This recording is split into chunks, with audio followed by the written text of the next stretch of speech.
Trim, edge, and shave with Philips Norelco One Blade. One tool for all you need. Philips Norelco One Blade presents Shave All Things.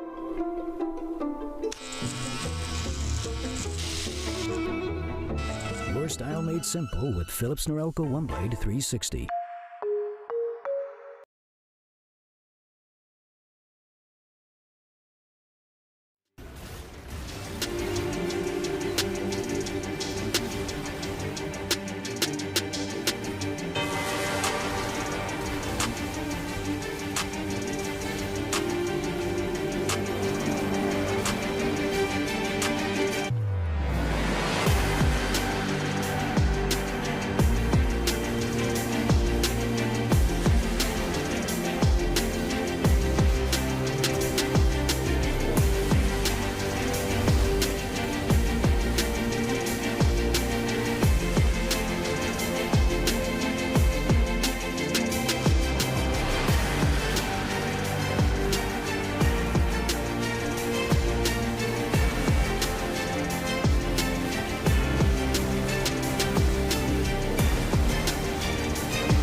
The NACL is presented by Philips Norelco One Blade.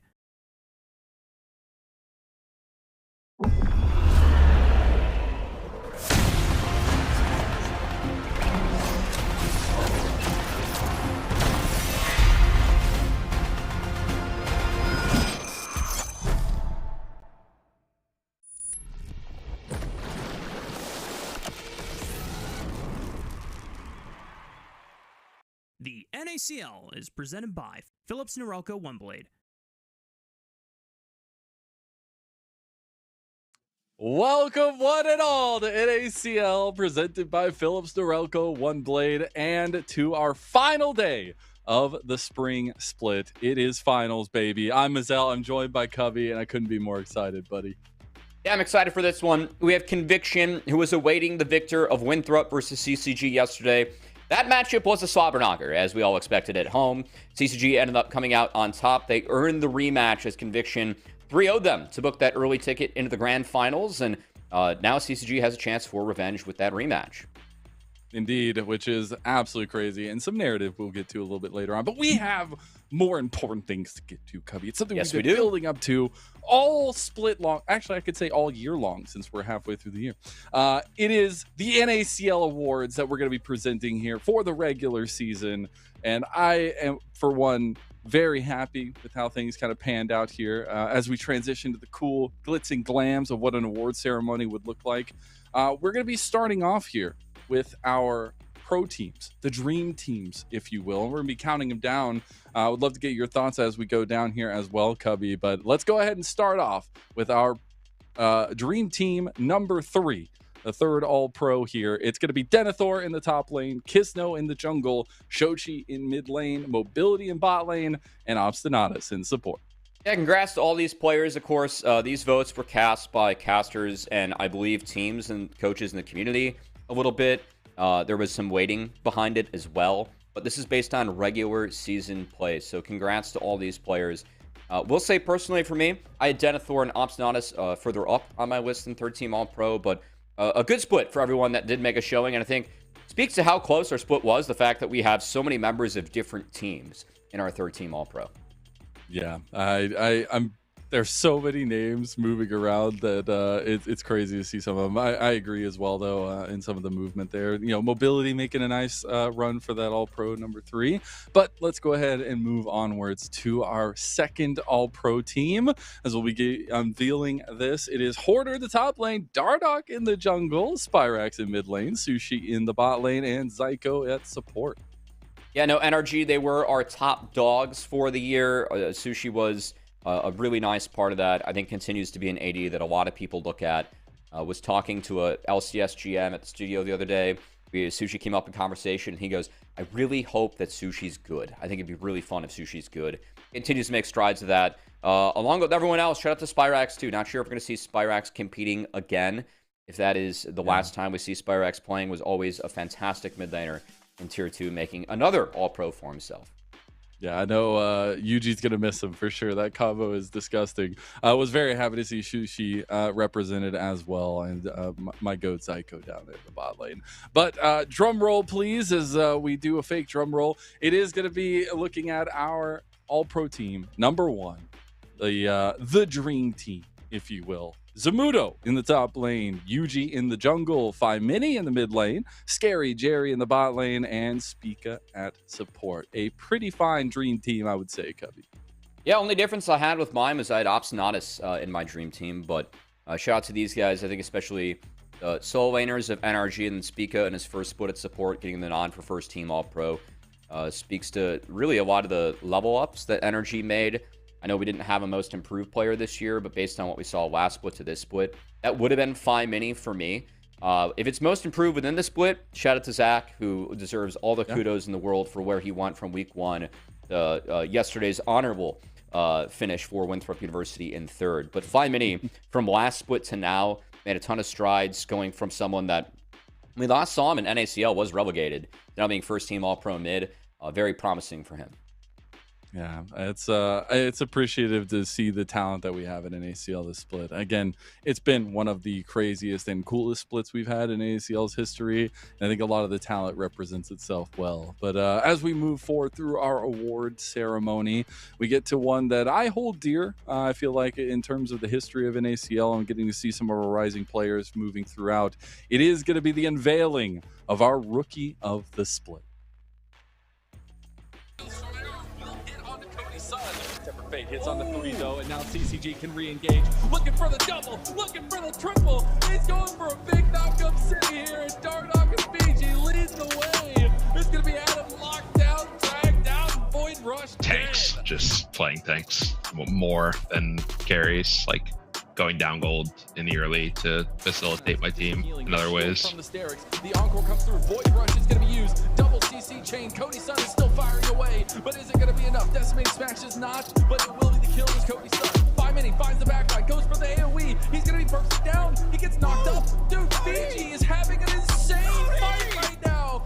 I think maybe last series against NRG, I think it really showed us, like, we kind of went 1-2-1 win drop, probably should have 2-0'd, and then we 2-0'd NRG, and I think it showed how much we've progressed this season from the beginning. I got to play York that game too, so it was fun. This journey is long, but I will complete it.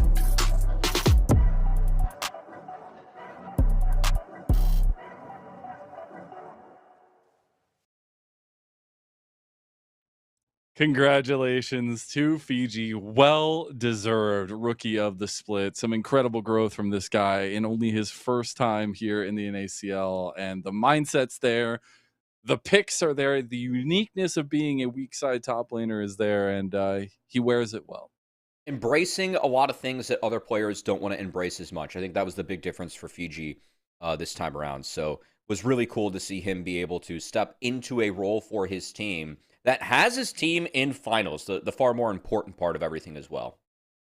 Yeah, I think that's the coolest part is like, and also getting to hear comms and stuff like that. Like just getting to hear himself have some fun in the memories that he's making, but being able to make such a big splash, I mean, making finals in your rookie split, not too shabby, I would say. And again, it's the mindset. It's a lot of the things we've heard from his teammates around him. That's been really, really cool. But as we move a little bit more further into our awards, I know everybody's waiting for the big unveiling of the most valuable prospect. One of my favorite awards, one of our only awards, but one of my favorites in the track record we've have. Maybe I'm biased because of how right we've been in terms of the next upcoming talent. But anything to say about the most valuable prospect in general before we get over to the unveiling here, Cubby? Yeah, so for folks not familiar with this award, this is a pick or an award that we give out where if a player gets promoted to the LCS like tomorrow, who do we feel like is going to be worth the most wins, or a wins above replacement award? And speaking of some of the track record, we did have Masu within a year win LCS and go to Worlds. Busio and Dokla did it within 2. We also don't qualify players that have competed in the LCS in the last 2 years, as to kind of keep honoring the most valuable prospect and honoring the fact that you can come back the way that Dokla did and kind of have that resurgence in your career, but also honoring some of the newer names and faces of the league that have gone on to do big things in the Pro League. So excited to see where top 3 candidates were for this year, Michelle.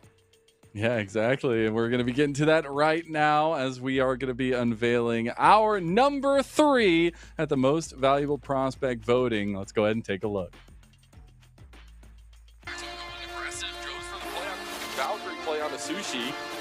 Doesn't get what he came for, though. Now Tomio pays the price for it. Between World for 5 minutes. He's pretty fed, too. And it's all of a sudden Conviction without health bars, without bodies, and without a say in this series. I would say my laning phase. I think I am probably one of the strongest laners when it comes to like how the matchups I think should go, and I'll always have a good CS per minute. So I think that most of the time that will make me stick out. I'll have a decent gold lead throughout the game, and then I can kind of snowball that later into the game. You know, nitpicking. I think it was equal either way, but yeah. I would say the thing that I learned the most this split is probably consistency. I think that if you make sure you're doing the right thing at the right time throughout the entire game, you will often be put into a good spot where you'll perform and do the best that you can. And that's just the goal that I have in every game. It's either like my pentakill, my first game, or the Game 3 MU match. I think that was probably my favorite. It was like the Game 3 where I was playing Rise. I got counter-picked. I got out of my lane even, we're ahead, and then I just completely ran over the game. It felt like I was in complete control. And that was probably like the best feeling ever, because I feel like MU is probably one of like the favorite teams for me to play against. How about it? Ripping through Maryville, it's a triple.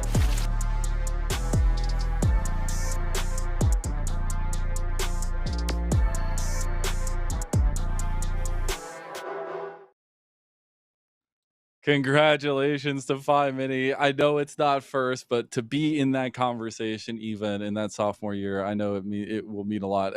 Speaking to 5 Mini at the beginning of the split, right? He was very concentrated on improving himself and trying to have a bigger splash than he was having with his set-ins last year. And I think a lot of the progress we've seen for NRG has been about that evolving mid lane, and being able to see some growth from him has been really awesome to see. So really nice to see his name in the conversation, at least. Yeah, and last time we saw this player in NACL, he was relegated. So going from that to being first team All-Pro, that is a big step up. Again, would have been our most improved player if we had that award for this split based on where we saw 5 Mini last split. So I know that this league isn't as much about development now that we compete for that LCS slot, but still love to see our players developing, trying to take strides in order to be ready to go to the next level. And 5 Mini really position himself to be a mid laner that should be considered at the next level moving forward. So hell of a split from him. We'll see what he does in summer. Speaking of at that next level, being ready to play all of the above, our number 2 at most valuable prospect will be one everyone knows very well. Going to be a little bit difficult. I mean, credit to Supernova. They tried. Right? I think Music was able to creatively get in the pit. But There's that flash. There's that dunk down we were looking for. Double dunk. Oh, the flash in place just to get the knock on the Levitate. UG is in his bag on this Jarvan. I think for us, I would say just playing together and not throwing our leads. Yeah, just playing together in general. But this is so gross. He flashed the W. He reacts, flashed the W. That's what's insane is even with the jumping, even with knowing he was coming in. Just waking up early because we're trying to practice for NACL. I'm in CLIMN, and we've been waking up at like 8 a.m. and showing up at like 8. So yeah, just eating usually brings us breakfast. So that's probably been my favorite moment so far.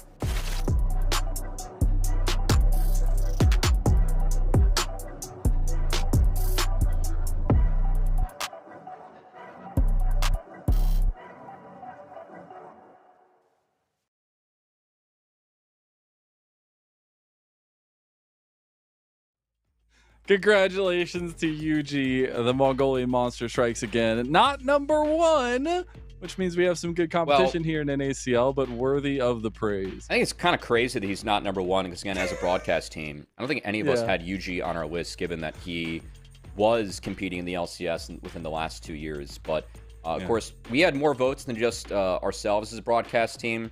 Community, players, and coaches also got a vote as well. I think it really speaks to the impact that UG has on the Rift. Is mechanically, he is one of the best players that we have in the league out of the jungle, and it always feels like he's able to find leads by himself on the map, transition those into the team, and our only back-to-back most valuable prospect winner still finds a way to make his name onto the list coming back into the NACL this year. But that reign will be over as we take a look at our most valuable prospect for spring 2026 NACL. I think this is going to be a bait fight. They're going to get engaged on now. No, he just goes forward. He's trying to use his health bar. Look at the subjugation. He's healing so damn much. It's Zamudo that makes a backside entrance. As Zamudo makes the difference. Mobility is down. That's a massive play from NRG as they just wipe with. I think in the past, you know, the differentiator for me and other players would be like, I'll just play like some off meta picks. But these days, I think I'm just more consistent in the laning phase. It's definitely my biggest advantage.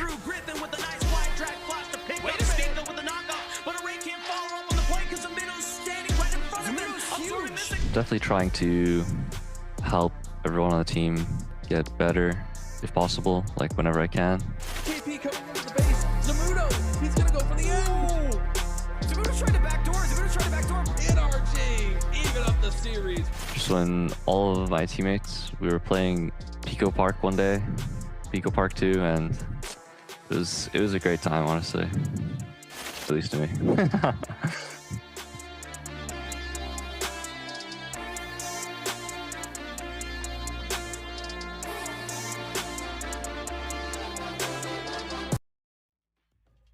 Congratulations to Zamudo, and he will be earning the most valuable prospect. So now we have two-time most valuable prospect players, and Zamudo very deserving of it. He's been extremely impactful for NRG, and it's been about how he's been improving outside of the game, but as well as in the game, and trying to fine-tune the things to get himself ready for that next level. I know from talking with NRG, they spoke so highly of Zamudo and what he was adding to comms this year. It really felt like he was doing heavy lifting just with his play, where he was always ahead, but then also helping the team transition that into the map. Didn't show in playoffs, but definitely showed in the regular season as they were our #1 seed. And feels like some sweet justice for Zamudo, a player who I think everyone sees as someone that is an LCS caliber talent, but just given visa issues and some of the talent in his role, a player that wasn't able to actually crack his way into that starting spot. So the fact that, again, he wins this most valuable prospect award felt very deserved off the play. And for me, it felt a little bit sweeter to give him this one, just given I think outside scenarios prevented him more from competing in the LCS league than his actual talent himself. So hopefully teams can take a look at that, revisit his play and his visa scenario, and try and find a way to get him in the pro league. Because I feel like whatever team he goes to, he will be a positive addition. Get these guys in the LCS, all right? We got to start giving the awards to other people, all right? But no, congratulations to Zamudo. Absolutely well-deserved. We are going to be stepping away after this wonderful award ceremony to get ready for the games at hand and for those grand finals. We will see you after a short little break. The NACL is presented by Philips Norelco OneBlade.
really knock them down. They're here for...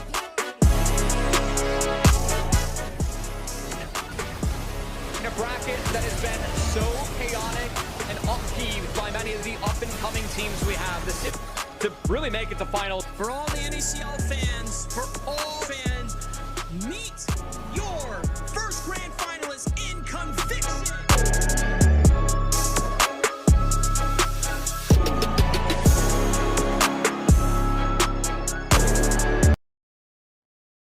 You know that'll get you ready for the games. It is grand finals time. It is Conviction versus CCG, and it is the end of a split that will go down in the record books of the NACL. Again, I'm Mazel. I'm joined by Cubby, and I wouldn't want to have any other moment than this. The revenge arc for potentially CCG, the continuation of dominance for a majority part, the core of Luminosity from last year. Yeah, I mean, for the Conviction squad, this is a team that, looking at the roster on paper, you go, all right, no way this team doesn't make finals in a Tier 2 league, right?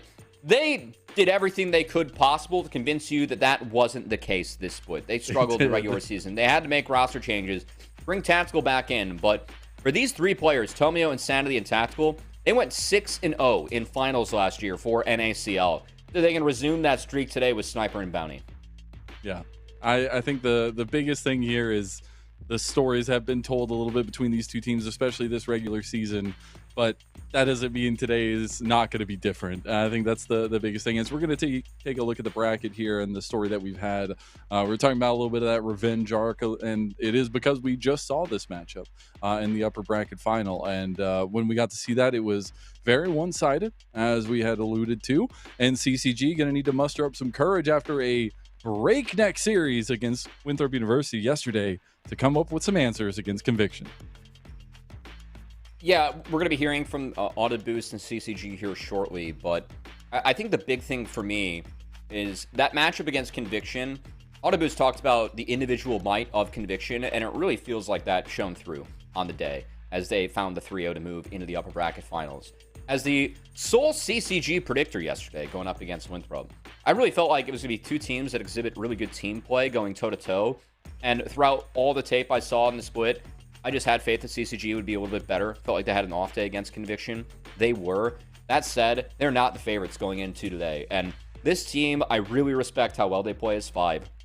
I think they've got a really good take on the game, what's strong in the game, and how to create a team that works within the strengths they have as players, looking at Fiji in the top lane, and how they've really incorporated him into the team to become an asset as someone that is averaging some of the worst ending stats that we have in the league out of the top lane. I really respect what CCG has done as a team, but Conviction plays at a different caliber when they are at their best. That's what we saw in the upper bracket final, and we'll have to see if that's the case again today.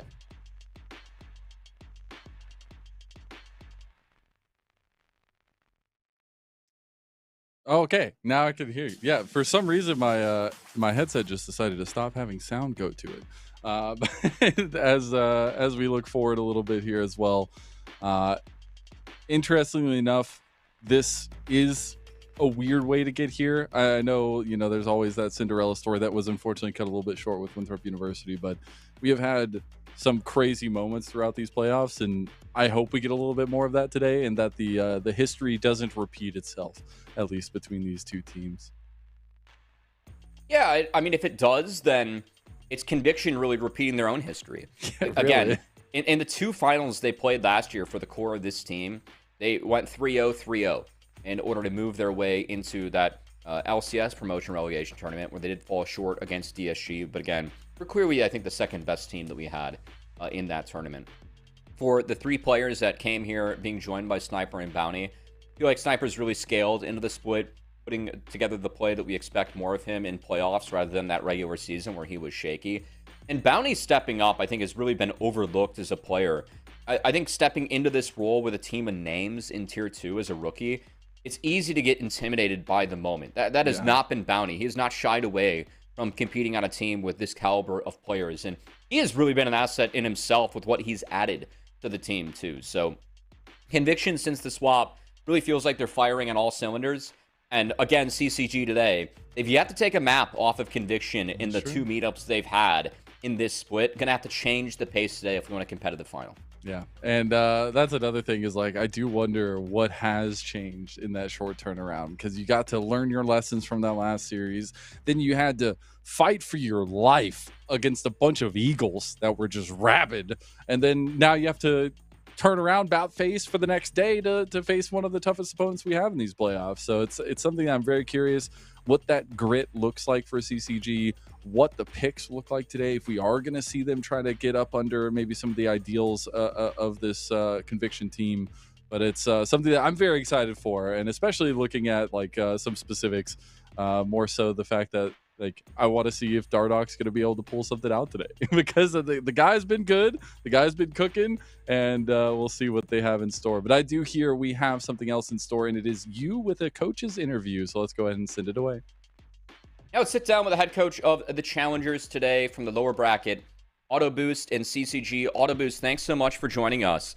I know that you've talked so much this split about developing and making sure that your team is just getting better day over day. What's it mean for you to make finals with this crew as you guys have developed to this moment for the entire split? I think it's really important for all of us to reach this point. I think no one actually expected us to be like top 2 or even top 3, not even top 4 maybe in some situations. Like, it's actually amazing for us to reach these finals. I hope we perform. Like I talked about consistency last time, and we weren't consistent at all. That was like our worst day in the whole fucking split. I think it was really fucking bad. But we are not going to make that happen again. I think today we are more locked in. I think the 2 times we lost against CNV, it was because we were on a win streak and we were a little bit egotistical in that sense. And today, since we are coming from lower bracket and stuff like that, we should be like fun. Yeah, I mean, we didn't get a chance to talk to you guys or you after your win against Winthrop University, but hell of a series yesterday. They went to 5. I really feel like both teams exhibited really strong team play, which I'm not surprised about looking at both teams throughout the split. You guys were a bit better on the day, and want to give you a moment to really talk about, what's it like going through a long 5-game series like that yesterday, how emotionally taxing that is on your crew, and what's it like trying to turn around and get ready for the finals today? I think the problem that we had in the series with Winthrop is that mentally, of course, if it was like 5 rookies, I will be like really scared because like it's a reverse sweep situation. Like mentally is really hard for people to just take it, right? I have been reverse sweep before in a final, my first finals when I was in LLA. I know how it feels. It's not good. It's fucking bad as fuck. But yeah, it's I think since we have Dardoch and Cody, like they are like the veterans on the team, right? Like our communication, me and myself, we just like we're injecting confidence to our most like young players to just like, okay, it's game 5, it just a be a 1. This is the moment, right? We don't want this to be our final day. It's gotta be like finals day. Yeah, well, I know you said the last time you went up against Conviction, you feel like the team didn't put the best foot forward. I'd agree. In the pregame interview we had with you then, you gave a lot of kudos to Conviction and their individual strength. What'd you learn from that recent matchup against them? And like, what have you taken away from that to try and make sure that today does go differently for CCG? I think our approach to the game in that stage day was different to what we plan to do this week. Because of course, like we were like really confident on what we wanted to do. And of course, we got like a little bit checked on some instances. And we also realized some stuff in that series, like, okay, we can play some scenarios way different than we thought for like practice. Because of course, like now that it's like finals and final week and patch are different for LCS and LRN, we cannot actually scrim that much. So it was actually really helpful for us to be like still a second chance on lower bracket. So we use a stage as a scrim on against CNV and also against Winthrop. I think we were really glad after we won that we went to 5 games because we got to get a lot of information with those 5 games of what is happening and how we need to actually take the games. Well, it was a good prevention of the reverse sweep yesterday. I think you guys really stepped up in what was a really close series and hope to see that again today. Auto Boost. Best of luck to you and the crew, and thanks so much for joining us this morning. All right, thank you very much. Bye-bye. All right, shout out to Autobus, who's given great interviews throughout the split, and has done a great job for CCG. I 100% agree with him, by the way. No one really had this team as top 2 or top 3. I will say from the moment they played in week 1, I felt like this was a top 4 team in the league, and they've really proven that. Have taken good team play from the start, have ran with that, have improved upon that as both individuals and as a team, and again, booked their tickets in finals, something that I feel like if either Winthrop or CCG won yesterday, it would have been a surprise to see that team in finals at the start of the split. So massive props to both teams, and especially CCG, who get the right to try and fight for that trophy today. Yeah, great interview there. As we're going to be moving forward into this matchup a little bit more, as Conviction versus CCG. That number 6 under Conviction's name might be a little bit of a bait, as they have been extremely strong in the upper bracket. And again, they are undefeated against the CCG team so far this split. As we see the split of the predictions here, very Conviction-sided. The split of? I don't think there's a single split in our predictions as a broadcast team here, Mazel. We are unanimous. As if it is a 3-0 how that today. goes for us. Yeah, that's true. Not good. I broke the curse yesterday. We just had to step out of line and make sure that it was a CCG win in the end. But Conviction, the individual might that they have shown throughout playoffs. Again, I love the phrase in sports. Form is temporary, class is forever. And the class that these players have that they bring in, again, in finals, Insanity, Tomio, and Tactical were 6-0 in the 2 NACL finals last split. See if they can continue that this split. In a split that we really didn't feel like a Conviction or these 3 players would be that dominant. But when push comes to shove, when it's do or die games, it really feels like they've returned to form in the class we're used to seeing from these guys, as they have been the team to beat. And frankly, for me, it's their finals to lose today. Yeah, let's go ahead and take a look at them now as well. A team that looks stacked on paper and is stacked on Rift as well. Very known names, but people we know are looking to push themselves to that next level. And of course, Sniper, Tomio, Insanity, Tactical, Bounty players that 4 out of the 5 are used to playing at that next level, but are just demonstrating that they still deserve to be playing at that next level here in the NACL. Again, honorable mention to Bounty. Yeah, I think has really stepped up into a tough scenario, trying to sub in for a team like this mid-split that has a lot of class, a lot of caliber on it. Bounty has not shied away from that opportunity. Something that his coach at GVU, Coach Colthrow, said he would not shy away from. As love that, the book of confidence in the back for Insanity. But also, can we make sure the ref checks that there's not just a lumberjack sitting at Insanity's desk right now? Like little lumberjack Scion cosplay, maybe. Yeah. So funnily enough, I don't know who's behind Bounty, but one thing I did want to hit on today, Bounty and Aljun both competed on GVU, a collegiate team. They were teammates. They took 4th overall in CLAW. The top 3 collegiate teams, Maryville, Winthrop, and Ole Miss, all competed in NACL. So I think the fact that these 2 players on that 4th best CLAW team made finals on 2 different teams, one's going to be Victor today, speaks to some of the depth we have right now in collegiate, how that's been incorporated more with NACL too, given some of the changes we had in the open circuit, and multiple teams within that earning their spot. Looking at Maryville, who did win an OQ to qualify twice, by the way, to compete in this league. So I think it speaks to some of the depth we have with the collegiate talent. And I know that's in a matchup that Aljun was speaking about in yesterday's interview. He's excited to take down Bounty here today.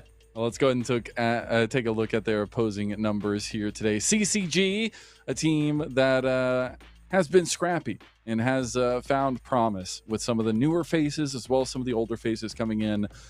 Just a big heartfelt thank you to what Dardoch has been able to bring to the NACL here, and some of the learnings I feel like that he's been able to pass down to a lot of his teammates. It's been a shining star on the CCG team, and I know his teammates speak highly of him, but the entire team has been coming together for this playoff run. And I know that we ran through our all-pro teams earlier, kind of lacking on the Conviction and CCG members. I think for Conviction, that speaks to how they've scaled up in the playoffs. I think for CCG, it speaks to really just the team play that we have with these guys. I feel like Cody-san and Only 35 were some of the regular season standouts alongside Dardoch, with Fiji and Aljun being more role players for the team. Aljun had, out of the 5 games, I think, I don't want to say a shaky series because he was MVP. He stepped up really big in the wins for me.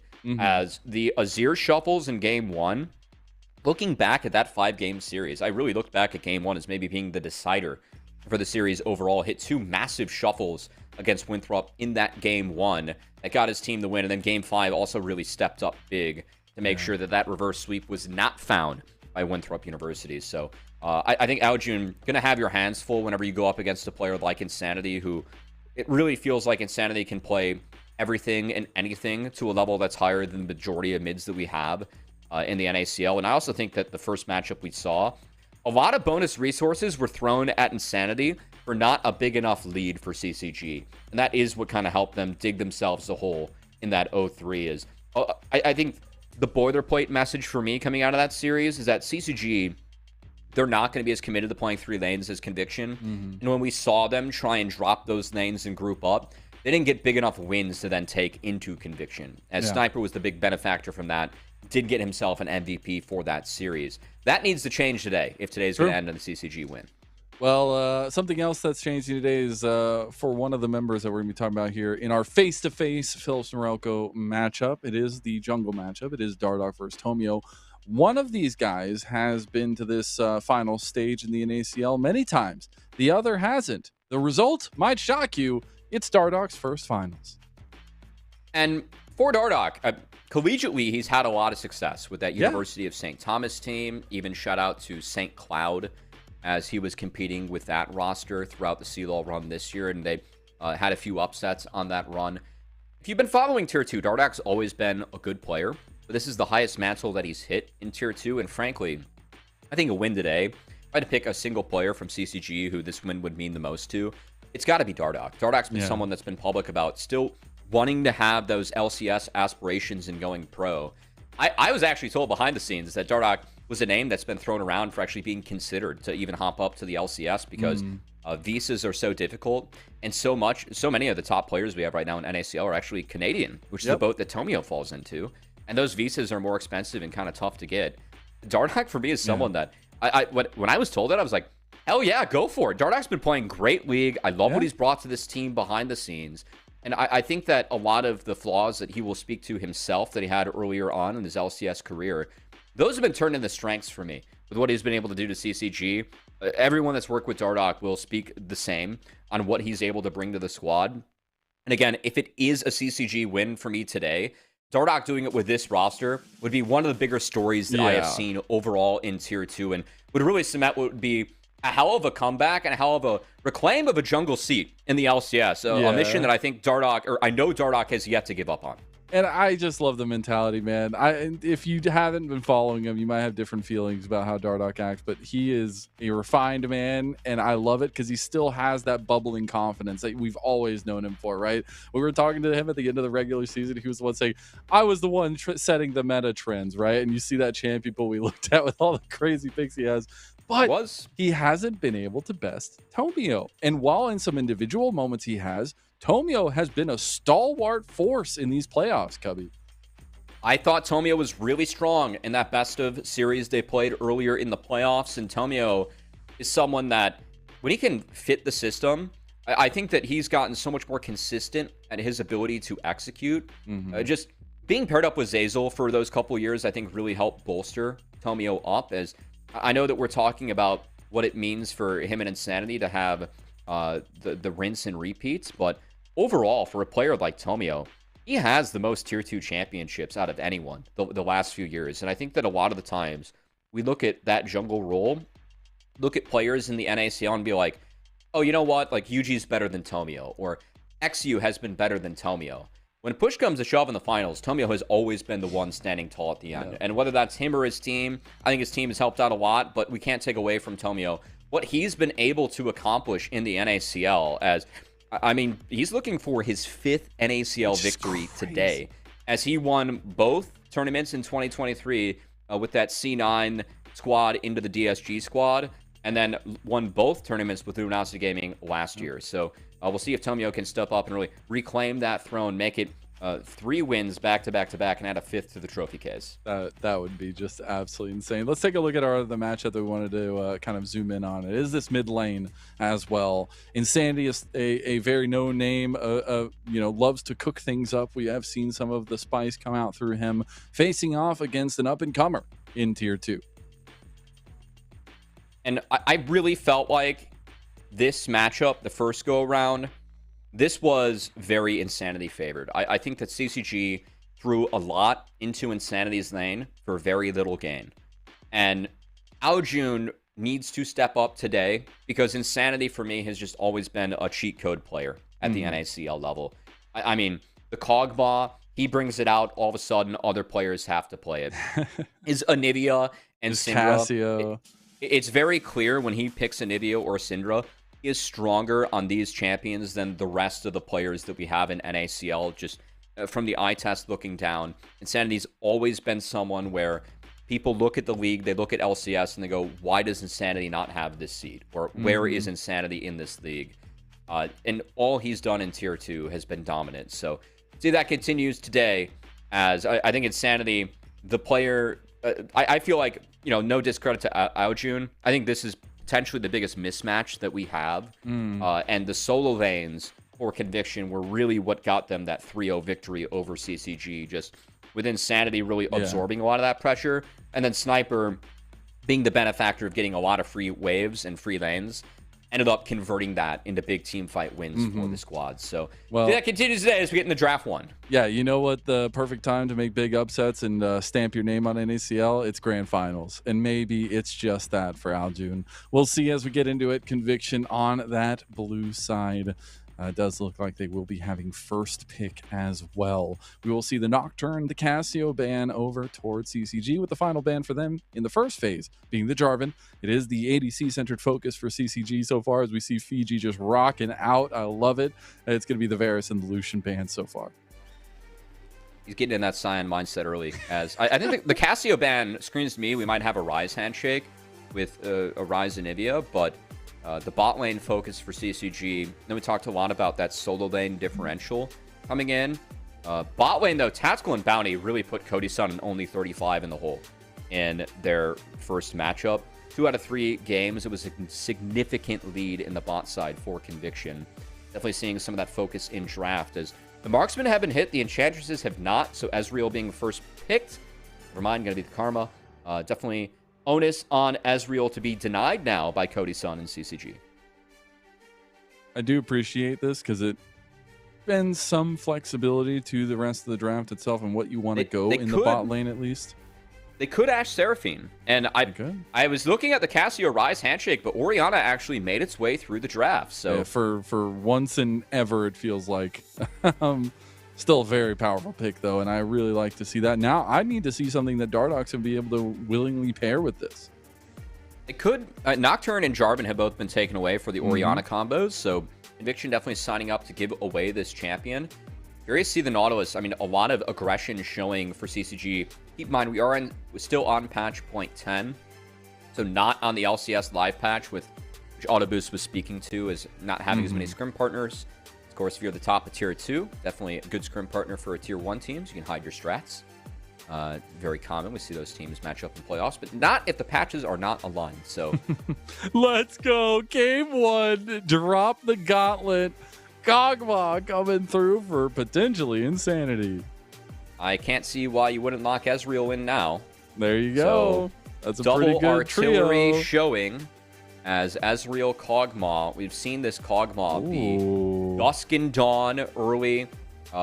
It's points into E, and then you try and find the W max. The E kind of gets you out of lane / the wave clear. Insanity set one of the DPM records or damage records that we had in the game playing this Kog'Maw. Had other mid laners picking it up too, but hey, full dive showing. I mean, Nautilus Kaisa with an Orianna too.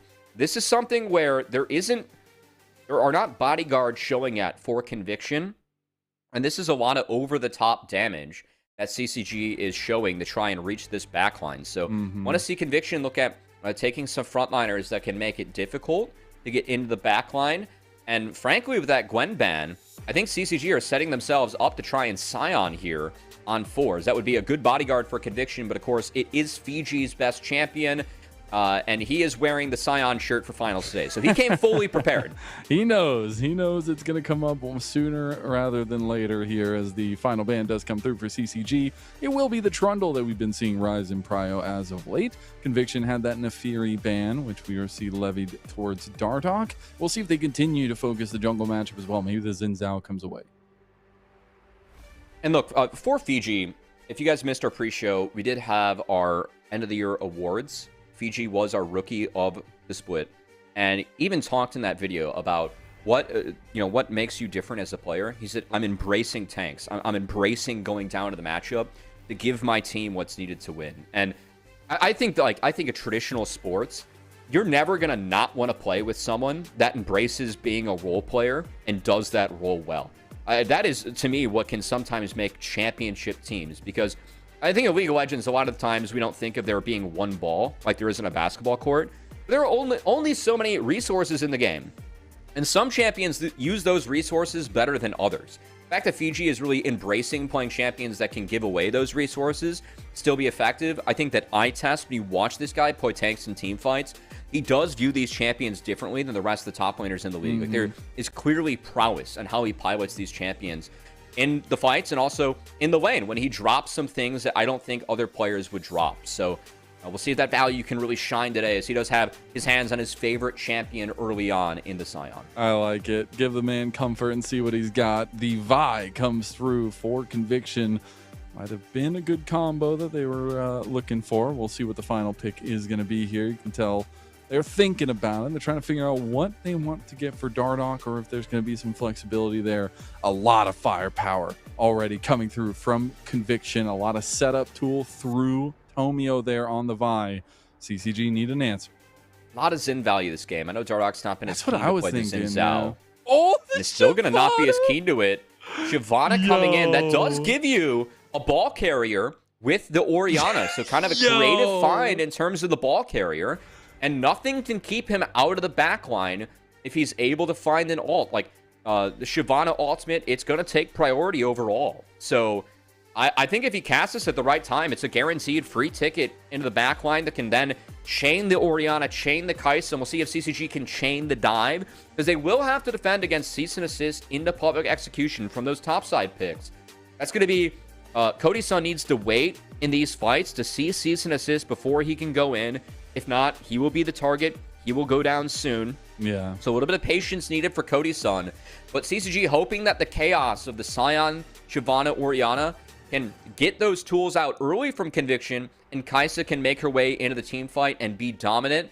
I think scaling for Conviction, Mbessa Kog'Maw scaling is very scary. I know Kai'Sa's on the other side of the screen, so this could come down to who executes better. Because in the standoffs, if the CCG engage is not clean, poke from the Kog'Maw and the poke from the Ezreal is going to be really tough to deal with. Bro, but you have a guy that's wearing a shirt that says Scion, and he's playing Scion. I don't know what you can do against that. Like, that just feels OP. That is some good tech. That is some good technology. First game, though, I got to say. I want to ask seen you, that though. I guess we're getting into game number 1 now, so we'll wait to talk about it as we get into it. But it is game 1 of our grand finals of the Spring Split 2026 here in the NACL. Shout out to Liga Ace and shout out to everybody that's been a part of this run. One of the craziest playoffs finds its end here today.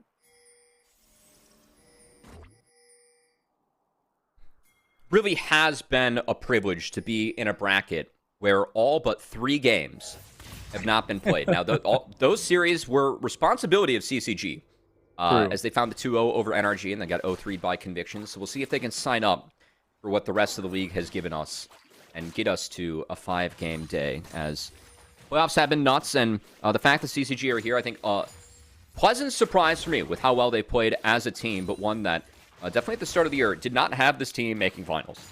Yeah, and that's the coolest thing. And for me, that's like one of the things that hits home is all of the expectations be damned. We saw tangible growth from many of our teams throughout this split, and I think that's something that maybe has lacked in some splits past, but being able to see that come to a head here in the playoffs has been such a sweet treat. But let's go ahead and talk a little bit about what's on the map itself here, as we will need to keep a close eye on that Shyvana jungle for Dardoch. But that also leans into something I was calling out before we even got into the series, and I want to see what Dardoch's been cooking to get the better of Tomio, because he hasn't been able to get the better of him, and maybe this is a change in that tempo. And definitely one where Dardoch's going to be on the back foot early on, as he's going to need to scale up with this Shyvana. I think we've seen Tomio when he gets his hands on the Vi. This has been a very successful champion for him throughout his Tier 2 tenure. It just feels like a champ where you can make the early plays that are necessary for this team. And his Vi's been 2-1 so far this split. Definitely a champion that's been denied from Conviction quite a bit. Oh, whoa. As well throughout the split. A little scary. A little scary. The Bio-Arcane Barrage does a lot of damage. Got to be careful, Aljun. Nice buffer there from Tactical. While I get to have my moments here in the downtime, I'm going to play a little bit of trivia with you, Cubby. Because these are two known names in the bot lane that we have. Tactical having come in for Conviction. When was the last time we got to see this matchup live on Summoner's Rift in the LCS? Cody Sun versus Tactical. I want to say it would have been Tactical's debut in 20. 20, I think that's baby. the highest odds. It was summer. Right? Spring 20? Oh, summer at 20. Okay, summer 20. It was Cody Sun on 100 Thieves, Tactical on Team Liquid. And then in the playoffs, it was a 5-game series between the two that Team Liquid ended up winning. Tactical ended up winning. But it's just, I wanted it to start the conversation, but it's absolutely crazy that we get this matchup at an ACL. Two guys who are very well established in the scene and trying to make a pushback.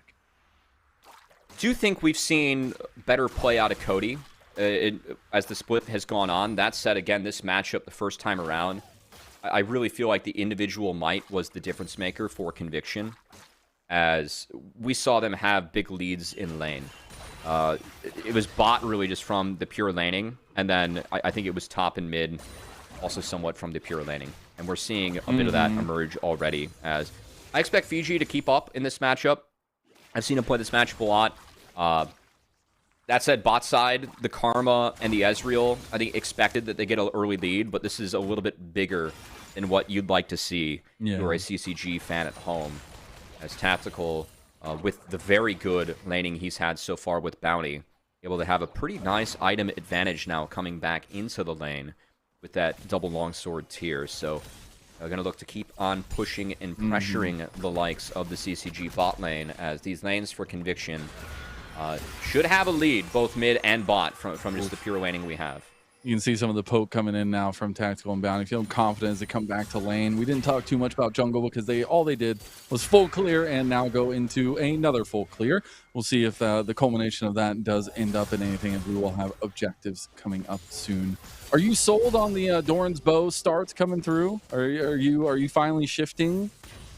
Oh yeah, I think in this lane for Tactical, your lane is so free. In Kaisa Nautilus, you should take the bow. Just don't need the health. You have a Karma. You're going to be peppering them down early on, so this can help you be a little bit more offensive. 100% in. As we see the offense continue. Nice short shift there to take advantage of the Essence Flux connecting. And only 35 as we hit, as we hit the 5-minute mark coming up here, Mazel, I do expect Conviction to look at this early Dragon. As we have they got the skipped push over, and we have the Vi, we have the push, and Dragon has been started by Tomio. And you have Insanity moving over first here, but it's going to be Dardoch in the pit. You remember, Dardoch able to take these dragons would very much behoove CCG in getting some of those early stacks, but as well as making Shyvana a little bit more powerful. But it will just be a deflect from them as both teams pull away from the objective and go back to farming. Still really like Dardoch's brief appearance there. Yeah. 100% worth delaying that dragon just to show face in the river and make sure that dragon cannot be taken on time by Conviction. So appreciate him stepping up and trying to break a little bit of the game plan here. But the bot lane peppering continues, and I don't think Dardoch can show his face again. Oh, so look at this. Gonna ward. Sneaky cheeky. Tomio sneaks in, and yeah, just given where bot lane's at, cannot sneak in again. Bounty was looking for a cancel onto Cody Sun, was not able to find it. Cody Sun gets the recall, but does delay only 35. So bot lane gets the dragon for Conviction, and I do like the delay from Dardoch. It's going to buy him the top crab and maybe a blue buff. So it's not like he doesn't get anything out of it.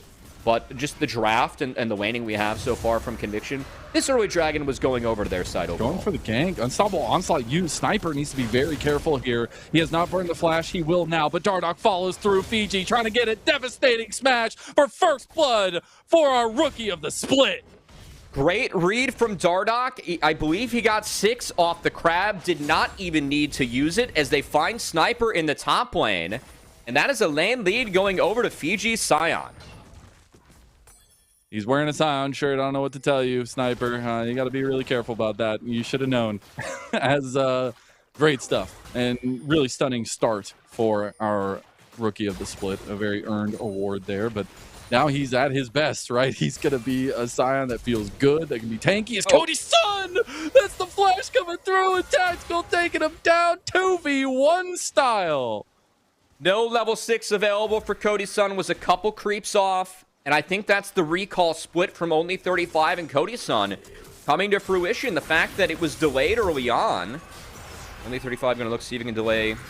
Tactical not going to be the case, but the fact that they were split up, really important. I think that was the window they used to get up in the face of Cody's son, take him down. And now we see a very traditional CCG swap coming out. Grubs are about to spawn. They've put Fiji bot. He doesn't have access to TP, but can join with that that ultimate once he gets it up. And then they put the bot lane top and try and use this wave or two to get the grubs. I really like the fact that CCG is committed to doing this. I think the champ pool that Fiji has enables them to have more games than other teams where this is a good swap. And it does get CCG out of what was a tough bot lane for a wave or two. But this swap, given the kill going over to Cody's son and Fiji showing early, it was able to be responded to by Conviction. So they put their bot lane up here. And because they match, their grub fight will be stronger if we do end up having Conviction try and go for these grubs. This has been a hallmark of recency. Ooh, nice long-range heads. I don't know if he wanted that one. The root's going to come down, take a little bit of damage back, but we do see the junglers now redeploying towards this top side to get ready for this grub fight. Gotta think some of those leads that were developed in bot lane might transition themselves up here for Conviction. Fiji has that ultimate available now, and he's just going to walk straight up. He got the wave in. He's going to walk mid. Oh, Fight's already kicking off, though. Only 35. He's going to shield up, but he's still going to go down. Tactical picks up his second of the game. Again, like Fiji walking up, he's not there yet, but that's CCG attempting to get the numbers advantage, but this bot lane lead, significant, and this has been, I think, the tail of the tape between these last two matchups so far for Here we go. Ball okay, delivery. Bounty's going down. Going to be Bounty going down first. Shockwave not even used. They're going to try to use it on Tactical. Potentially no. Still going to hold it. Push Tomio out of the grub pit. One had been secured by Conviction, but it looks like CCG will clean up the other two. 2-1 split. No threes being given over. Significant. I think 3 grubs is really tough to deal with.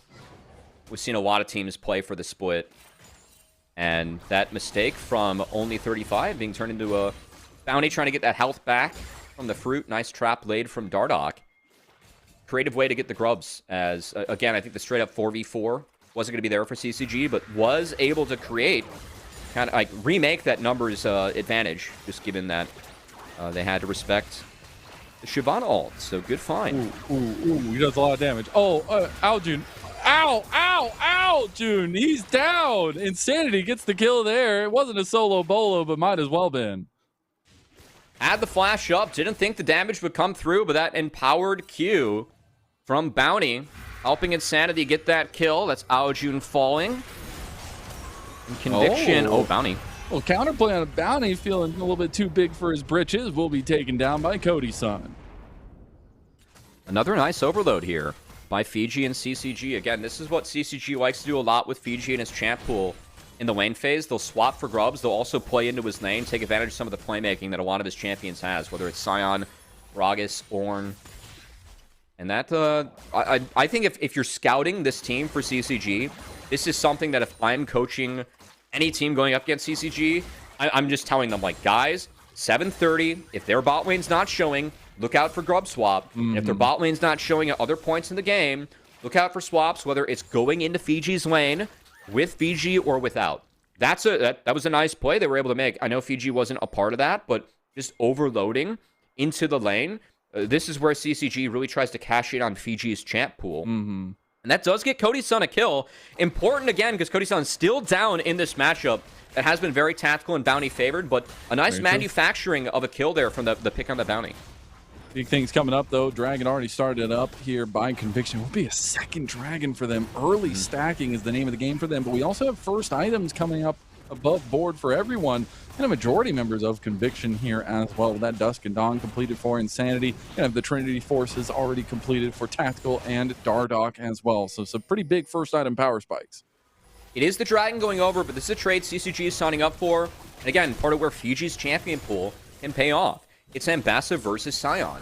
We're going to put the Sion into the Ezreal Karma. Is he happy there? No. but he's far happier than an Ambessa going into the bot lane of CCG. So Sniper was zoned out of a couple waves and actually needs Bounty to come up to support. So now the Scion into the Ezreal solo, not going to be kill pressure, but I think, again, pretty happy, pretty easy to be in that matchup, and better for CCG to try and use the Kai'Sa to punish the Ambessa. So I think a lot of the moves, the rotations from CCG have been good as Tomio secures his own blue.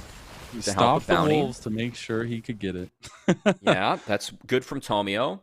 I think a lot of the moves, though, from CCG, they have taken some of these lanes that aren't great for them on paper and have tried to create winning scenarios. And I appreciate that a lot from CCG. I think they do that well as a team.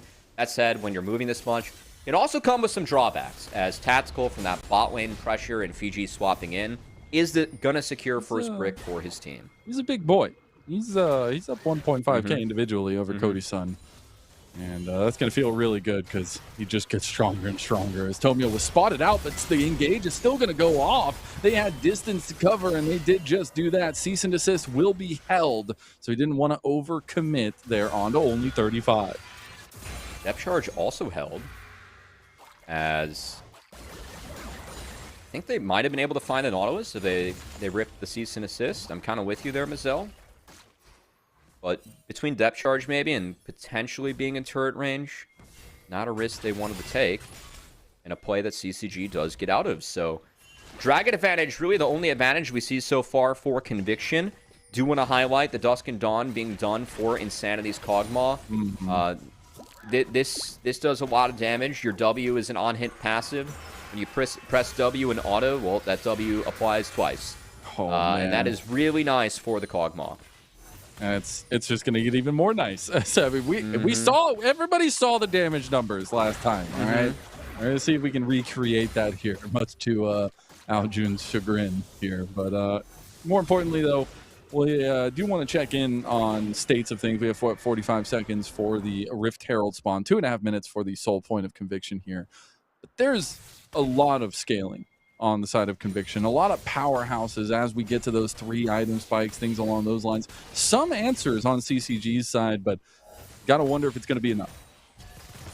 I think the biggest thing is that with Fiji, a lot of the time you're just going to find yourself in 2-threat games or 2-threat comps from CCG.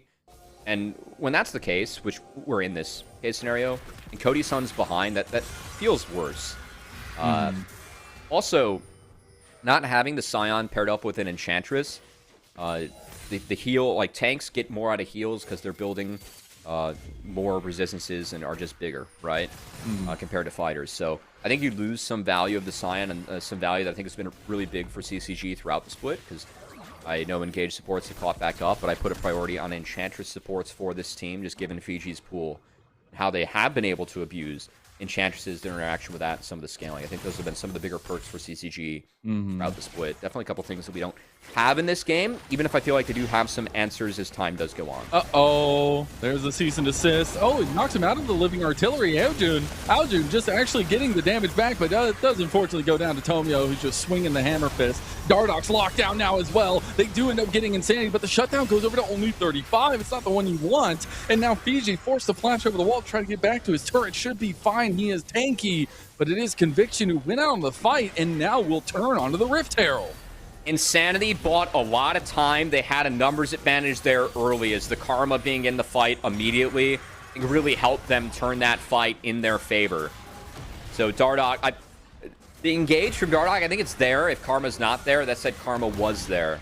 So Herald's going to go over to the side of Conviction as their mutual objective dominance continues.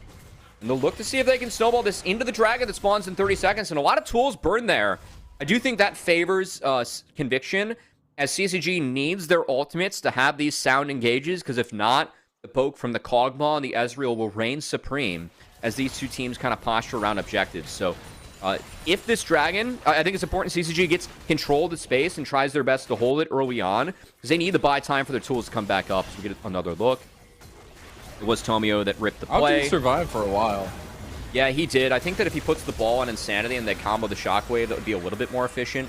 That damage on the Tomio just doesn't really matter, if they focus Insanity for the rest of the play, flash into his team to try and buy space, not quite able to hit. If the public execution hits from Sniper, would have likely been a 3-for-1, but Cody's unable to eat his way out of that, and we return to posturing around the mid-river. Fiji's going to do his best to absorb the poke. CCG move in. There was the distraction. Carnifex Rift Herald popped in mid lane, but it didn't quite earn them prio into the river. It Sniper's is not CCG spotted. who are standing tall. I don't believe Sniper spotted. I think that he snuck in there. CCG. There's a you gotta ward be on looking the other side for the of Ambessa. Okay, good call. I missed that word. You got to know Sniper's there, and then they're going to look to flush him out next. Is only 35 Weird, gets but this down is to not a flush. position wanted. The Fiji. artillery we were talking about from the draft. This is where it comes in clutch, but only 35. He says, once Great your engage. artillery to a gun to the face, it's going to be Dardoch or at least a dragon to the face. Dardoch finding the kill and trying to look for more. It's a combo from heaven here from CCG as they group up. Oh, a little bit overextension now. Sniper not going to take the fight. They're going to move right back to the dragon to try to deny some more of this stacking of conviction.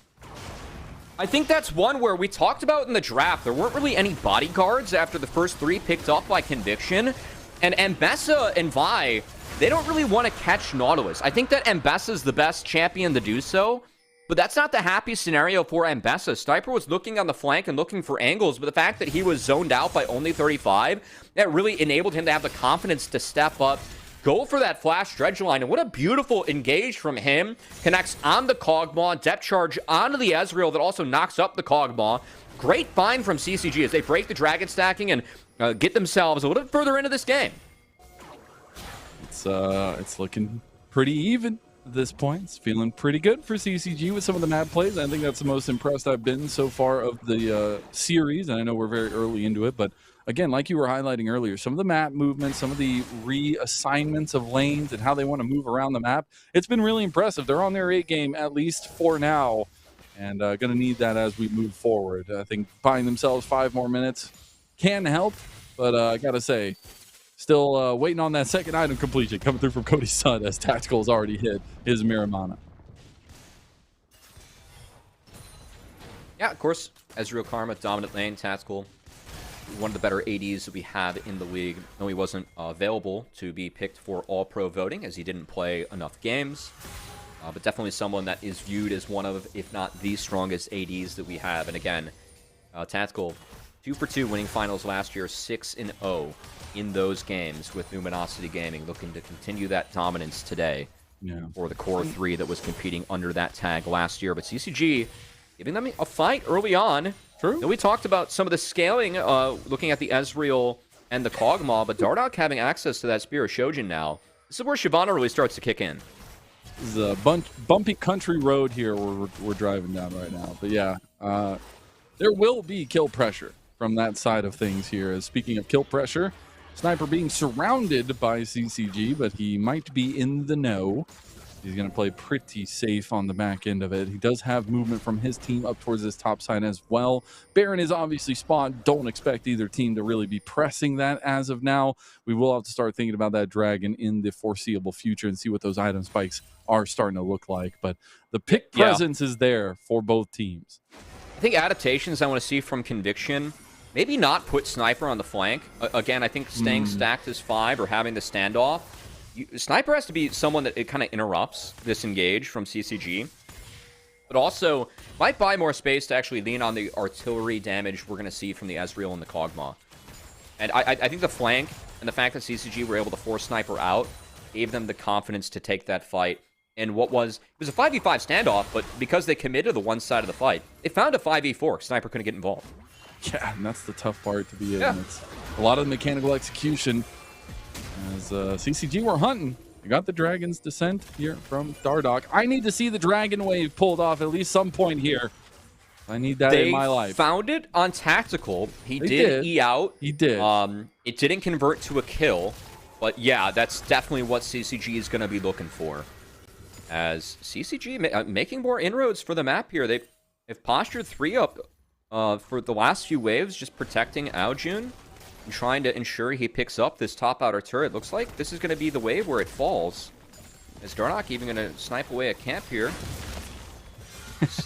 Does end up getting it. Living artillery ain't going to help you there.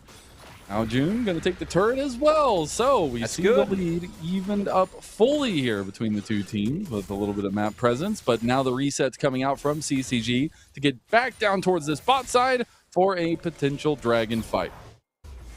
And you can see both teams hard committing. Is that on the second reset. item? Insanity? They know how important this is. I think he's waiting around for that Shadow Flame, see if he sells the ring or not. There it is. Nope. So Got 2 it. item All spikes right. for everybody going into this fight. Except More for damage Fiji. coming in. Important that the Rage Blade was picked up on the Kaisa too. I think this fight, it might just come down to who executes it better. Again, CCG, shotgun, comp, pressing the R favors them. I think Conviction have to find a way to absorb that, which is kind of difficult for them in this comp. Until Bounty gets redemption, I think it's going to help out a lot. Conviction do have control of this they want to get a part of catch the map early. early. They're going to try and get Dardock's ult out now. How greedy is Dardox? Go for the Gromp. He's going to go with the Dragon. The sit on a 2. The fear comes through. The Shockwave going to get flashed out by Insanity. And now it's the Bio Arcane Barrage and all the artillery that Conviction have brought to the table. And Sniper comes over the back. Just like that, Conviction take the fight. A double kill for Sniper.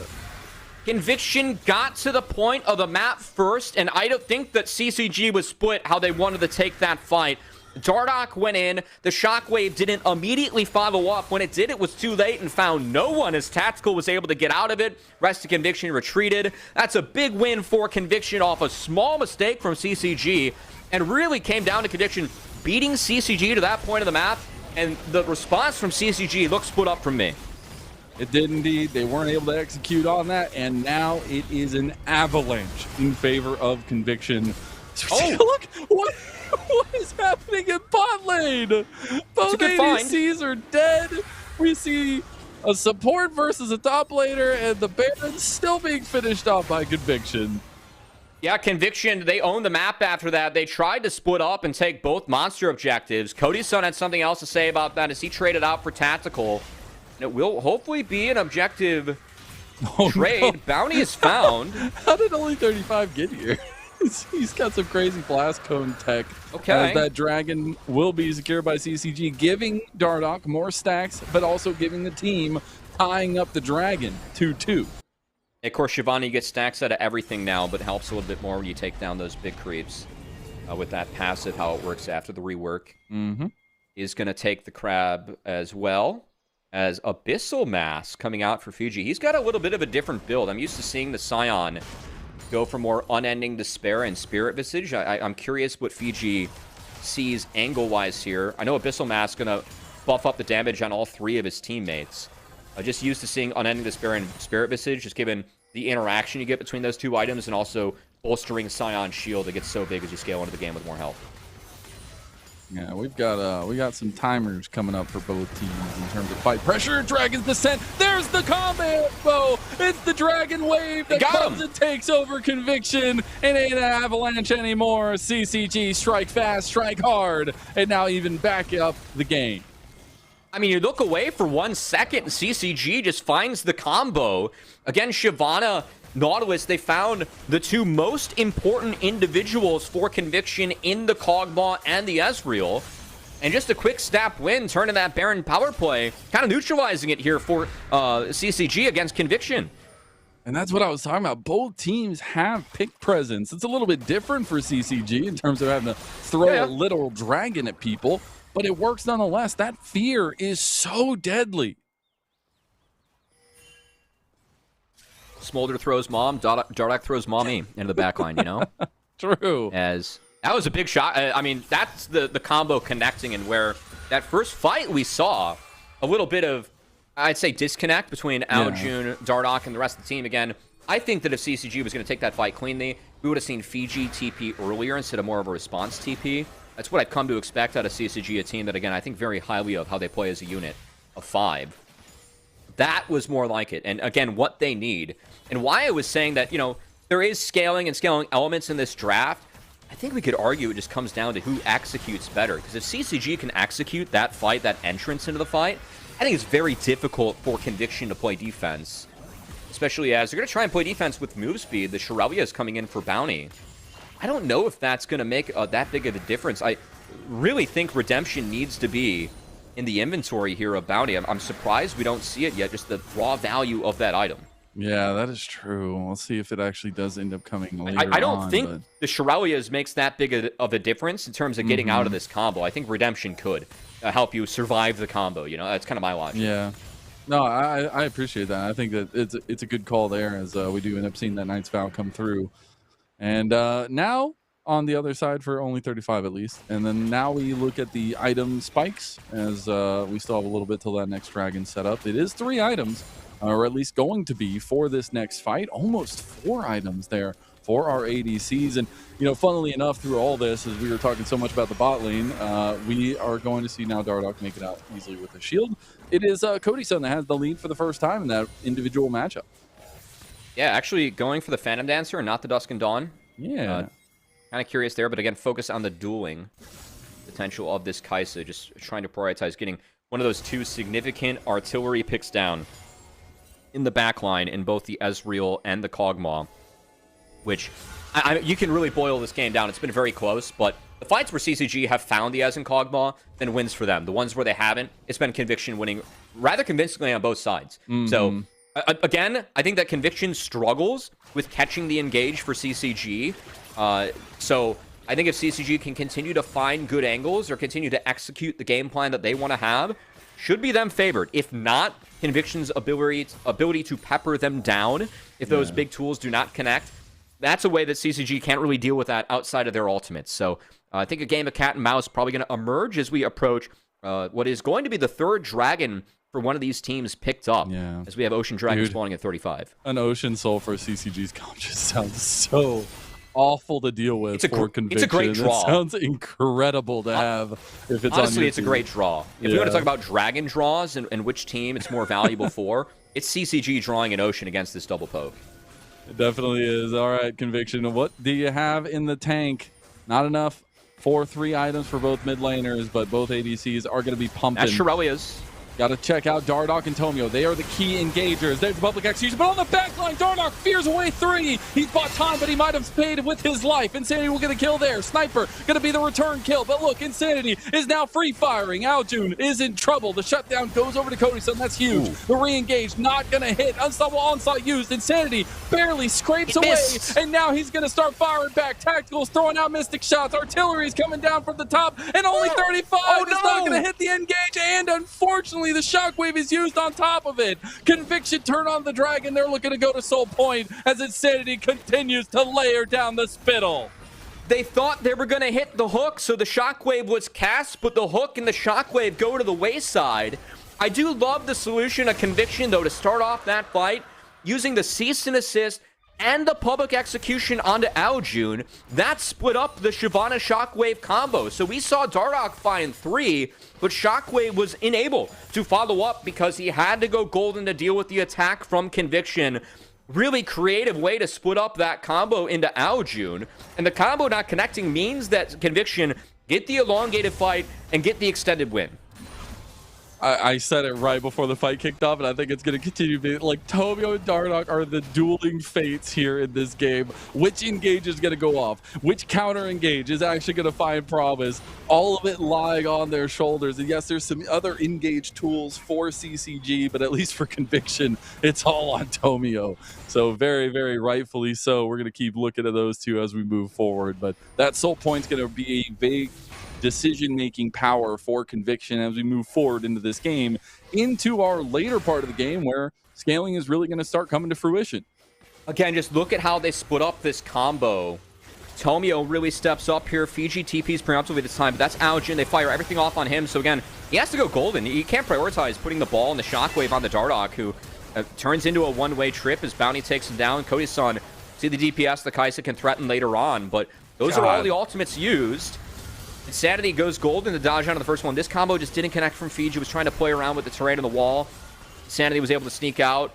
And then this hook as well, so close. Dude, Insanity is insane with it in that fight. That's actually crazy. Just really spot on from Insanity there to sidestep both those hooks with the going golden and then the sidestep at the end. And again, if these big wombos don't connect from CCG, that is a fight that Conviction wants. That's a fight where Conviction's going to be favored. So I think onus for me, just really keeping my eyes on Dardoch and Aljun.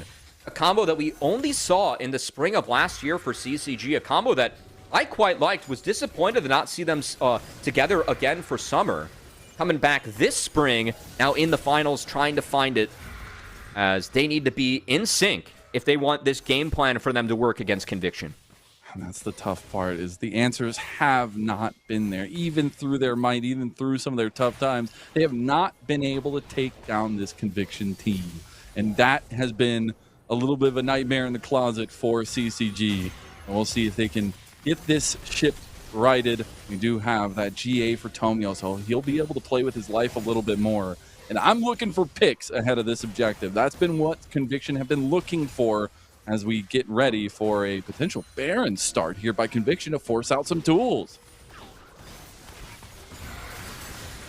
Trying to bring the fight into them. I think starting this Baron is pretty risky still. No, I think Baron is not what Conviction wants to be doing or starting. They got the Ensemble Onslaught. Yeah, they got tools out, but it's an ult for a TP coming out from Snipers and Best. I think that's a trade down. Conviction would love that scenario to be switched, like CCG to start Baron and Conviction to spot it early, because then you're lined up easily for this Ezreal Kog'Maw poke damage to come through. I think starting a Baron there, a mistake, just given that you really want to bait the other team to starting Baron, and it does lead into that mid-outer tower finally falling in favor of CCG, but I think Baron focus is going to go to the wayside here, Mazel. 90 seconds until Soul is available for Conviction.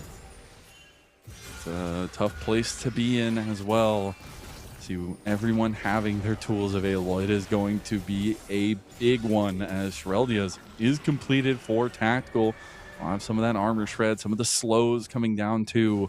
But I don't know, man. That Kaisa, that thing scares me at this mark in the game. Still, obviously, one item to go, but it is a terrifying prospect. It is a bit of a weird build. It will assassinate anybody he can get Killer Instinct onto.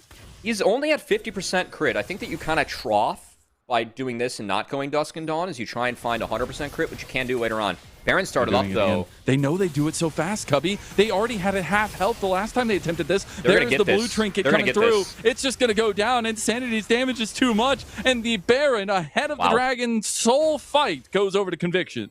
Wow. CCG found the reset. They really tried to prioritize this Soul, but Conviction's like, we don't need Ocean Soul to win this game. We do want more gold. They take the Baron. They're going to drop the Soul, immediately start pressuring this top side, so they then get CCG to respond, and CCG responding in full. Aljun got the wave in bot. He's actually going to cancel his base, continue to push, so it's a 4v5 in the base. CCG tries to play defense. I think they're going to lose this inhib tower as well. It's they cancel the recalls again. They're split. They did not respond to this well. They did not respond to this well. Such a slow response from CCG, doing permanent damage in the top side. Now only 35 on a flank here. He might just get caught. You can't do that. Like that's TP coming in as well, but I don't know. That's the depth charge used. Okay, they deflect some of the engage. Only 35 misses the dredge line, but the shockwave connects on the Bounty. Bounty does flash away. Unstoppable Onslaught was up again, but now Fiji has put himself too far over the edge. He goes down into zombie form and won't find anything else because of it. It's going to be a 4v5 going into this Dragon. And again, I think CCG, they really need to have cohesive engages. That's one where the team looks split. And Conviction put them in a hell of a bind with that Baron. But the response not good enough for CCG. I think in hindsight, you've got to... Maybe you keep Dardoch to see if you can hit the Baron on spawn, base the rest. But I don't think Aljun can be stuck. He is the wave clear. He has to respond to the Baron push. And CCG they didn't want to give up that control because they understand its Soul. But you also have to play defense against the push. And in the end, you just end up giving Conviction everything. They get Baron, they get the top inhibitor. They get a kill in the fight onto the Scion, and they walk away with the Dragons. They just have taken full control of this game. The fact that they have an Ocean Soul with this kind of artillery, just being able to constantly siege down. The fact they have this Baron buff up for a little while longer. It is just getting harder and harder for CCG to manage these fights. We haven't seen one of those big Dragon Wave combos in a while now because they just haven't been able to put it together. It's been a little bit of a map roundhouse here by Conviction. Yeah, Fiji going to get forced out now by that Ambessa that has scaled up. And, of course, Insanity. Problem on the Kog'Maw.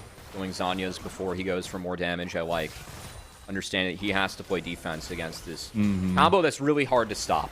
They really want to get it off here. They're like, they really so need to get it off. wanting to get the Dragon Wave off. You play off that dredge line here in a sec. If you dodge out on some Qs, might have an angle where that's up before the dash from Tactical, but he's connecting, not the case. Tactical can rinse and repeat that interaction again. As the siege continued, Baron up, mid-inner turret has fallen, or mid-inner turret's about to fall, bot inner turret has fallen. And Conviction, again, just trying to slow this game down. I think CCG at this point just waiting out that Baron, which has now expired. So they look for a fight. Oh, man, these dredge lines are so close, but Conviction just have the flight feet here so far. As it's Tactical just trying to layer in some damage here. The siege going to continue even after the Baron buff does fall off, but they will recenter all of their aggression towards mid lane. Look at Dardoch. Look at Dardoch. He's going for the play. He doesn't have the shockwave with him. Aljun was not there. And they immediately go to the backline. Sniper finds an escape off of Fiji's body with the public execution and Conviction. It feels like they could do no wrong. That's really well played by Sniper to get out. Insanity does so much damage in the side, but Cody's son going in, he didn't go all the way in. He went in for Sniper. He didn't go for that depth charge in the backline, which at this point of the game, I really think that he has to find. As taking down Tactical, taking down Insanity, important. I believe it was Tactical who had the depth charge on him that time. Just feel like Cody's son, he went for the more cautious fight there. At this point, if you're going to go for the all-in, I think he's going to make his way into the backline. We'll see if these engages can connect. You got to get rid of the artillery. Yeah. Good engage from Dardoch. Not synced up with the shockwave, but that was a decent look. They got some tools out as Tactical did have to burn flash there. Traded for Dardoch's flash as well. Man, such a contentious place to be in this moment for CCG. It felt like they had some things going for them. Combos just have not connected, but try, and try again. They will. They're going to be looking into an invade into the enemy red side jungle. See if they can find somebody lacking. They will stop Tomio's back at least.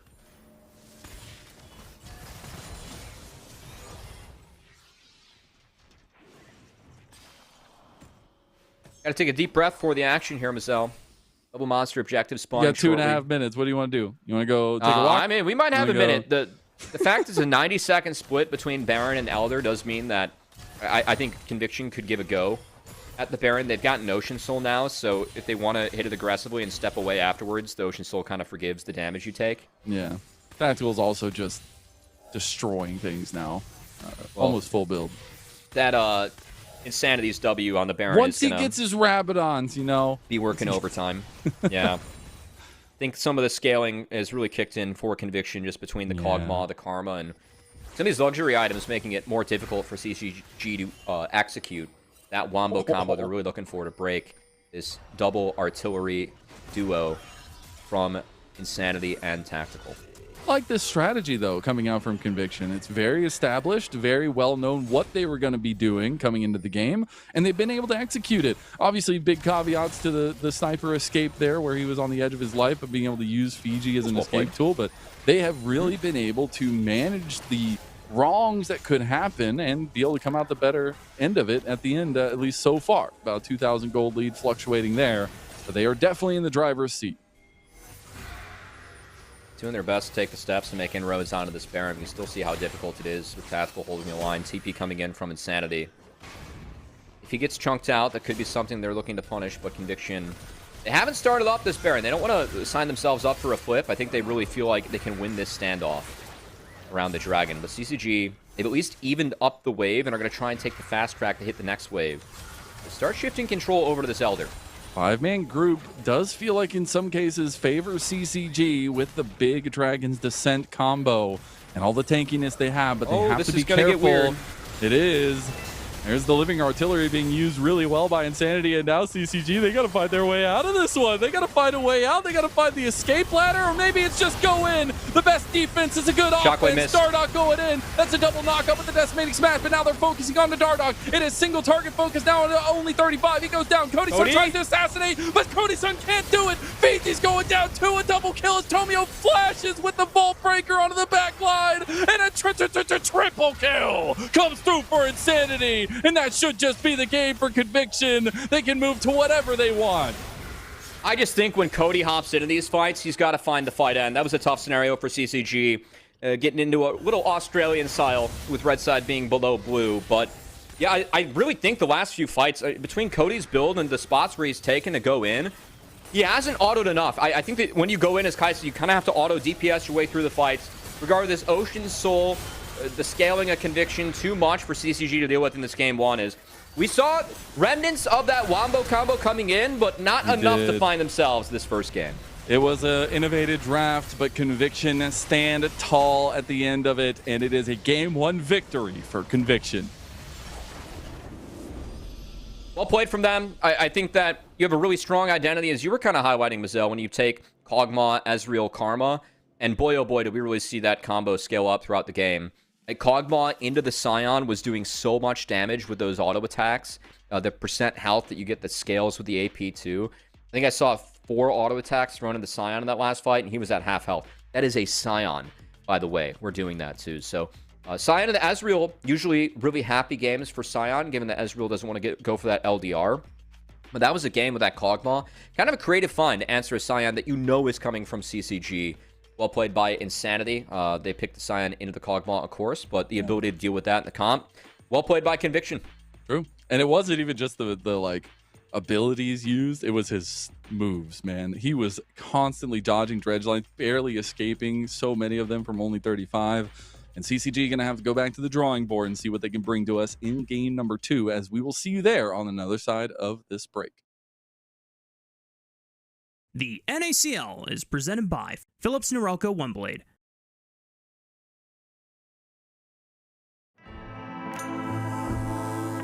Trim, edge, shave.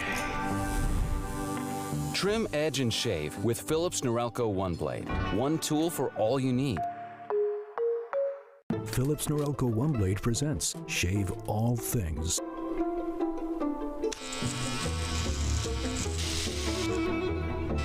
Your style made simple with Philips Norelco OneBlade 360.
Trim, edge, and shave with Philips Norelco One Blade. One tool for all you need.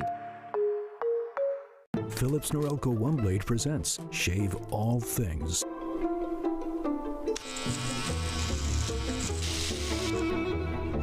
Your style made simple with Philips Norelco One Blade 360.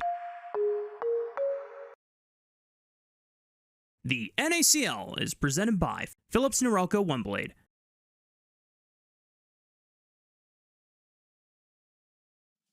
Welcome back to the NACL, presented by Philips Norelco One Blade. We are here in the grand finals where Conviction lead 1-0. I'm Mazel, I'm joined by Cubby, and what a roundabout game number one. It had a little bit of everything.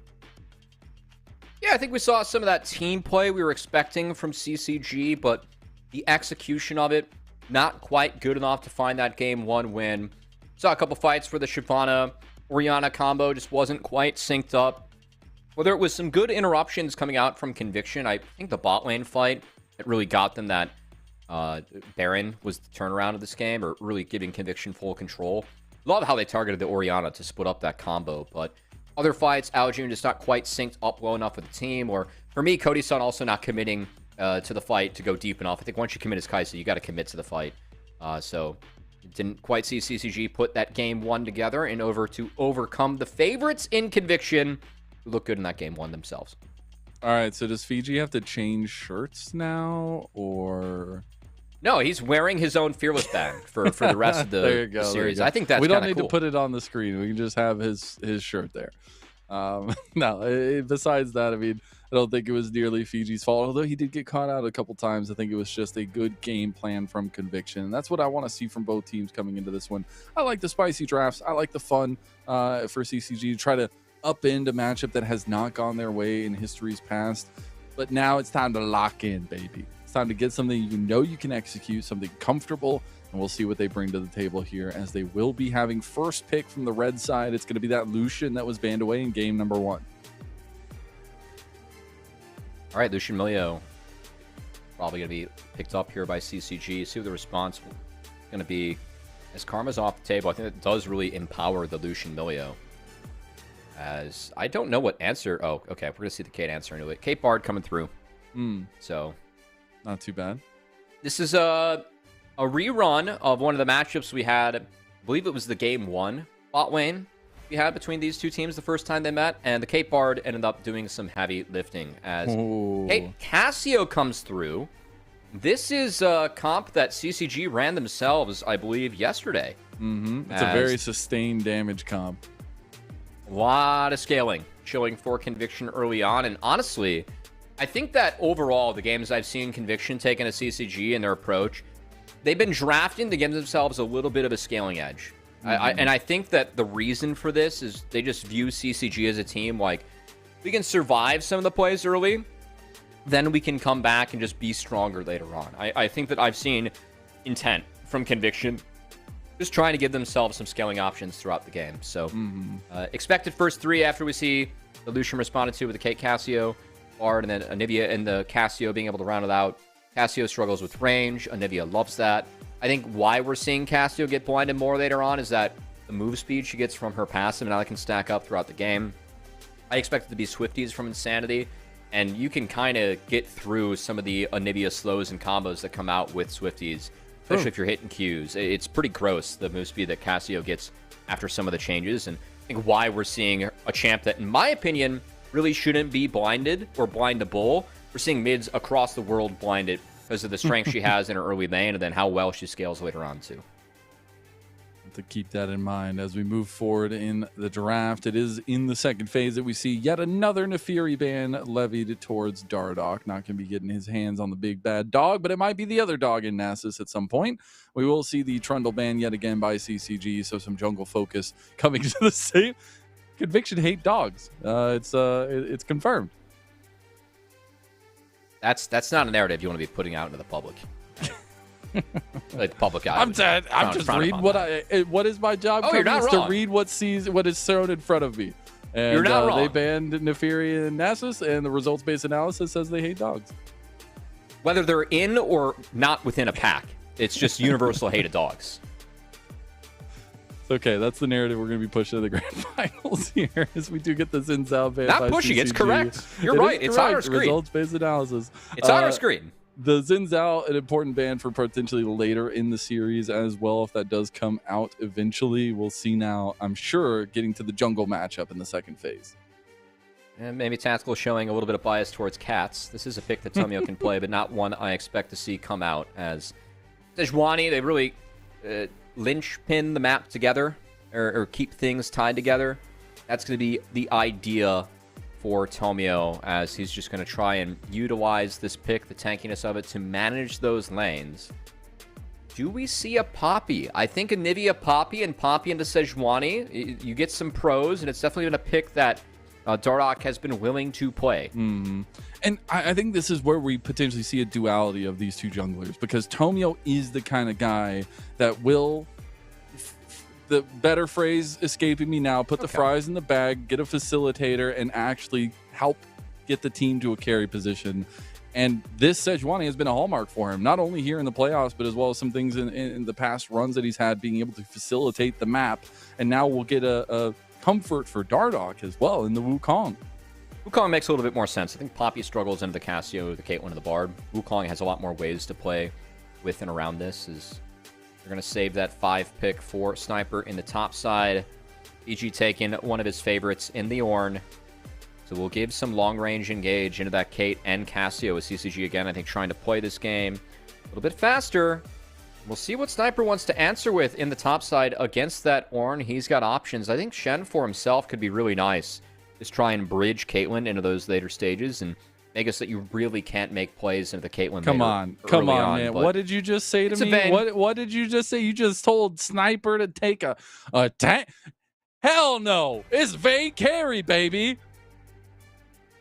We'll see if it can get off the ground. I think that for me, if I'm CCG, focus top side. And this is, I think, some of the difference in styles we're going to see between both top laners, but one that I think can make Conviction a little bit more vulnerable. I thought Conviction already had the scaling advantage in this game. This is showing the Kate and the Cassio. I think Vayne puts a bigger emphasis on that, but also opens you up to some more early plays that CCG, for me, really excel at between lane swaps. If they swap Milio and Lucian into the Vayne and Conviction doesn't read it this time around, that's going to create a really poor sequence of plays where I'd favor CCG and Fiji starving himself out. That or just also rotating to the lane where Fiji has an ult where you can make plays. I think that this is Sniper signing up for a matchup that I know he can play. I know he can win. But I don't think they need the Vayne later on. I would have rather seen them take a bridge that gets them to the later stages regardless, with a pick like the Shen or a pick that you can utilize Sejuani's passive with a melee. So not surprised to see it out of Sniper. Do you think that it might be a little bit too much for this game, as it creates more windows early that CCG can look to punish, but more scaling on Conviction side, where if we get another 40-plus minute game, I'll favor them later on? Yeah, they just, you've heard of the 2-carry comp. It's the 3-carry comp once again. We'll see if Confident is on their side and if Game 2 is on their side. We get into it now. Grand Finals, Game 2, Conviction versus CCG.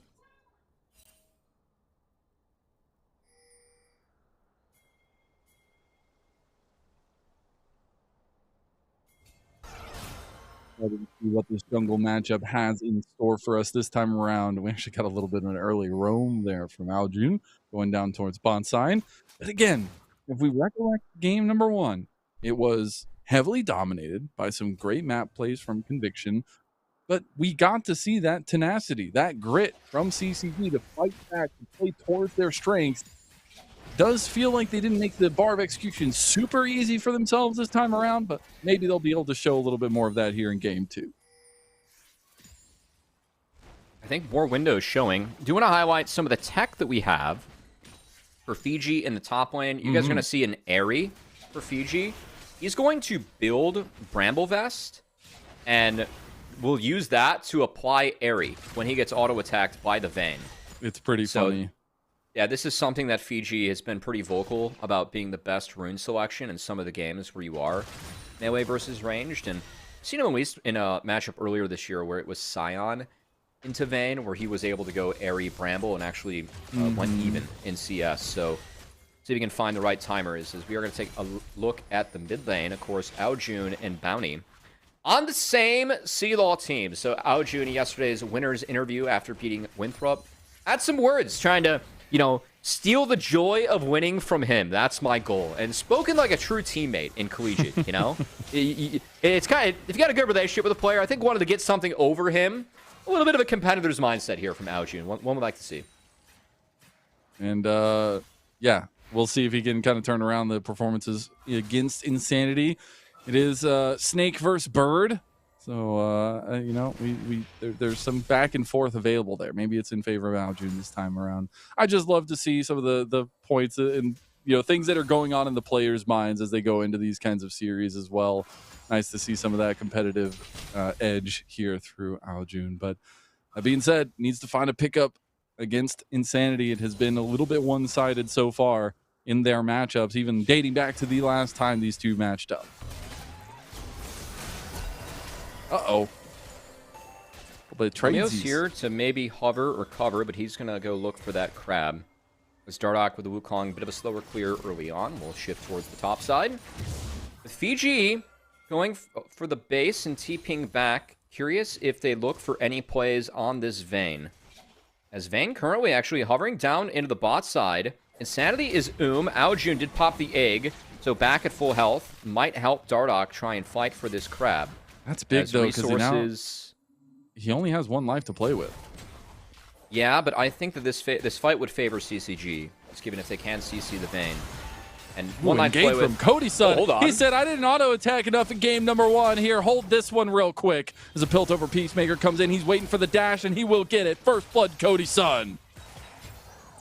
Still fishing on the bounty, not going to be able to clean this one up, but a win for the CCG bot lane, something that in the 4 games we've seen so far in our playoff bracket, we have not seen their bot lane find a win in one of these games. So any CCG victory, I know that we kind of teased it's got to be Dardoch as someone that has been the strongest performer on this team for the year, but could really make an argument with the recent tape that their bot lane has to be the one that steps up. As it was a pretty solid split for only 35 and Cody-san, especially only 35, who I think made real strides in his gameplay this regular season. There's not been good matchups going into the Conviction bot lane, so finding a lead this game could be the difference maker for CCG. Could indeed. A little note there, though. Tackle didn't really lose, obviously the death, but he didn't really lose much of the wave there because he was able to get in range when the cannon went down. So a little bit of something back and forth, but that kill definitely leading to that serrated Dirk. And that'll be a nice early bump in power for Cody-san. Looking down on the map, though, we do have our second clears coming through from those junglers. And you got to think, you know, Tomio was obviously waiting for the level 6 mark. I think both of them very powerful at level 6. The engages truly start to come through, and maybe the proactiveness for Conviction once Tomio hits the level 6 for the Sejuani. I mean, a lot of onus on Tomio and Bounty to find these engages, because kind of lacking Which it was on just the engage. It was just Tomio last game, so, you know, maybe it spread out the options a little bit.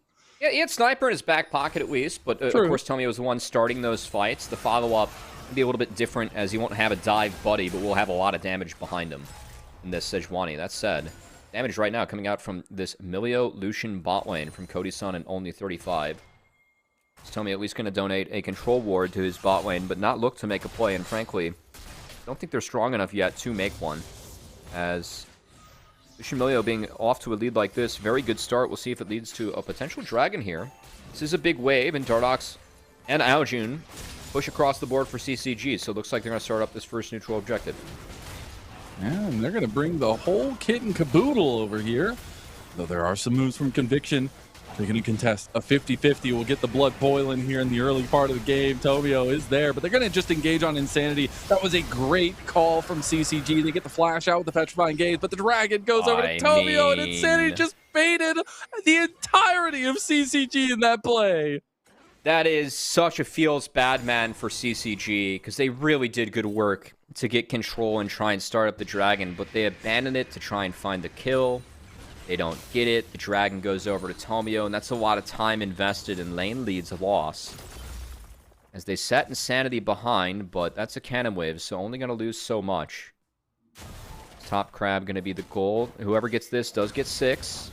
Sniper's going to come down, though. Dardoch has to win this or he's dead.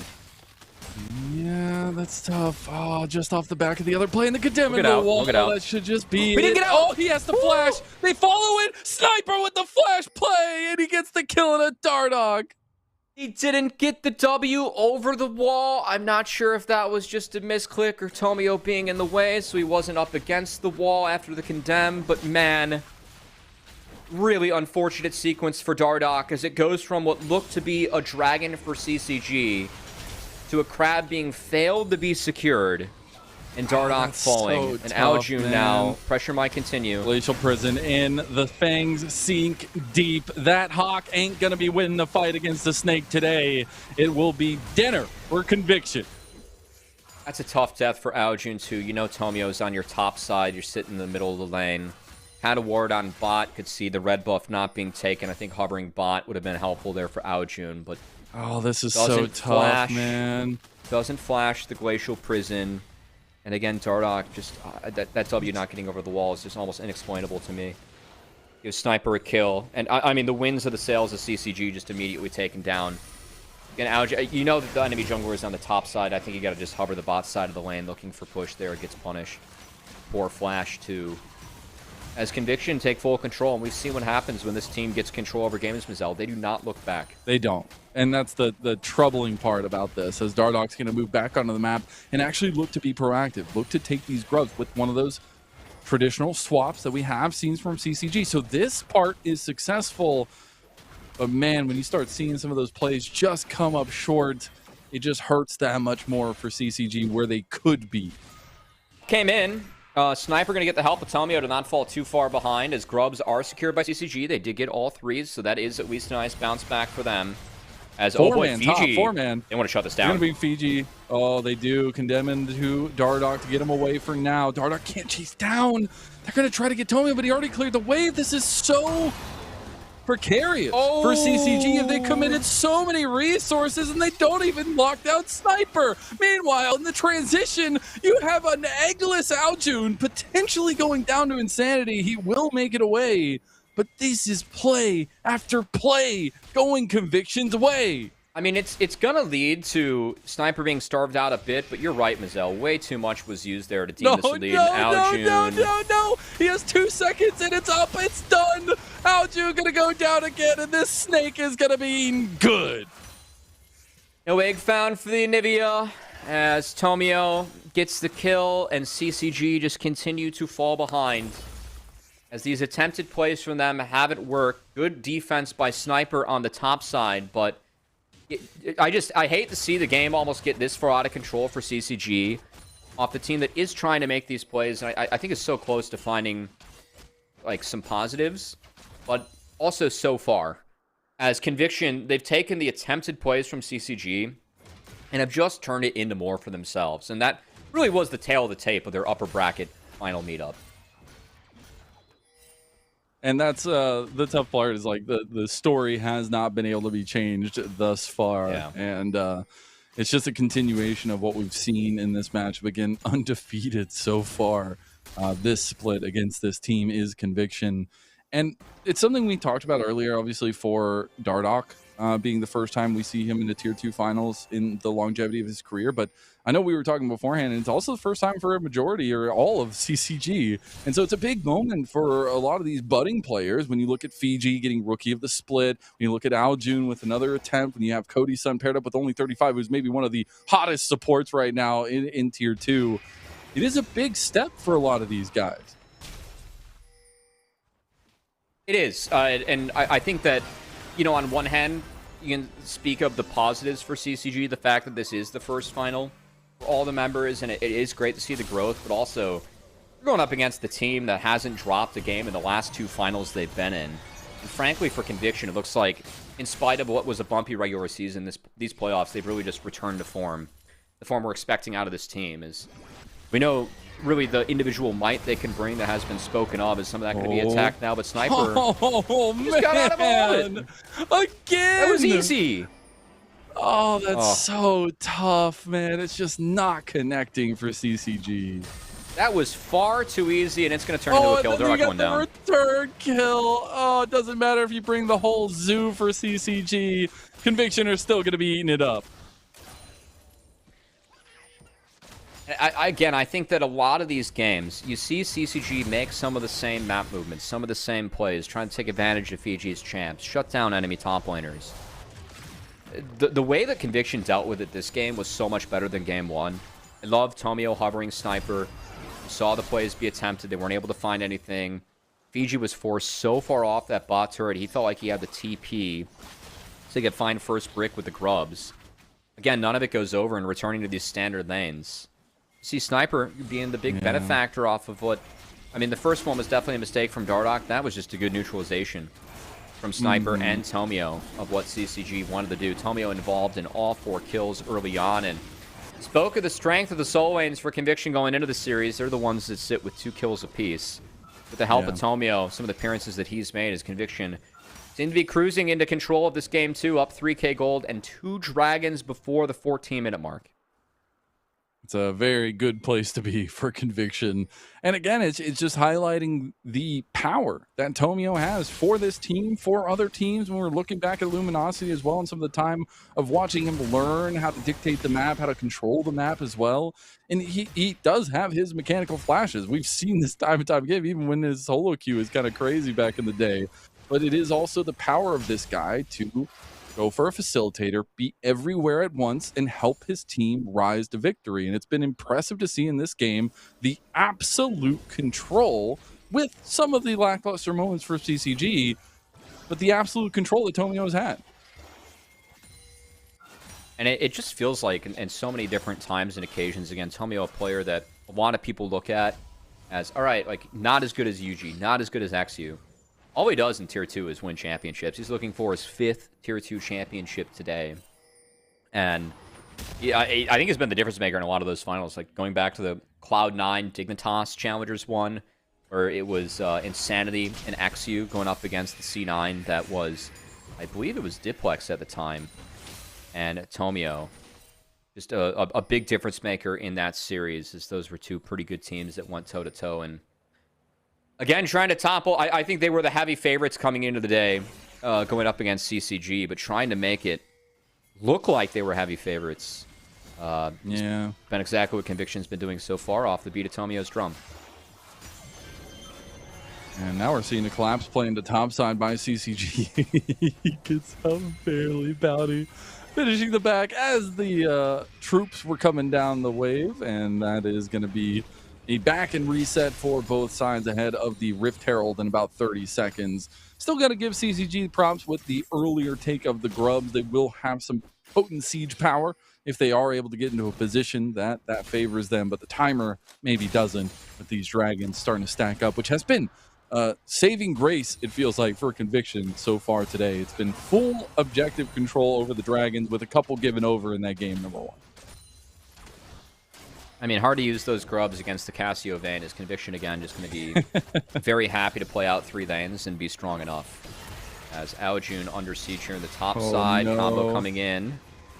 Okay, he doesn't get hit by the stun of the Petrifying Gaze. He's still just sitting on the miasma, which is just taking... Oh, the trap! The trap! He flashes away from it. Aojun doing a really nice job of getting out of that initial engage. Now he's in some trouble, though. He still has the egg. Tactical on the other side of the wall, or at least on the other side of the turret, as Insanity used this speedy snake stealth to try to get some damage in, and it's just a couple more headshots coming down the line as Conviction try to take down the bird, and that's going to be yet another kill going to Conviction, this time to Tactical, and maybe a redemption play from CCG in the mid lane. Sniper's got sums. He's going to respect this as the 3 grub push does come in.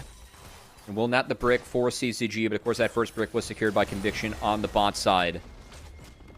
Aojun did his best, but no getting out of that scenario once the setup came in. So at least CCG able to look elsewhere and find something, but not as much as Conviction were able to pick up on that top side. All right, I got a zoo question for you while we get ready for this dragon. All right, we got a pretty hefty snake in the mid lane. But the thing is, he's been killing eggs and he's been eating birds. So the question is, I have for you, is which one is he? Is he a Central African egg-eating snake? Or is he going to be more like a mangrove snake? The mangrove snake eating more physical birds, and the obviously egg-eating snake, I think you can... I mean, you got to eat the bird before you can eat the egg in this case scenario. So I feel like the egg's just for desserts. And okay, that's he may not be sure specializing to save it in eating eggs, but, you know, maybe he's just going back for a round 2. The twin fangs aren't done yet. I got to bring my zoo knowledge out occasionally. You know, I got to utilize it. As speaking of, they're going to bring A lot of the zoo to mid lane for CCG to try to deflect from the play, but unfortunately they deflect straight into deaths as Insanity goes on a killing spree. Tactical got another kill for himself as well, and the lead is up to 5K at 17 minutes.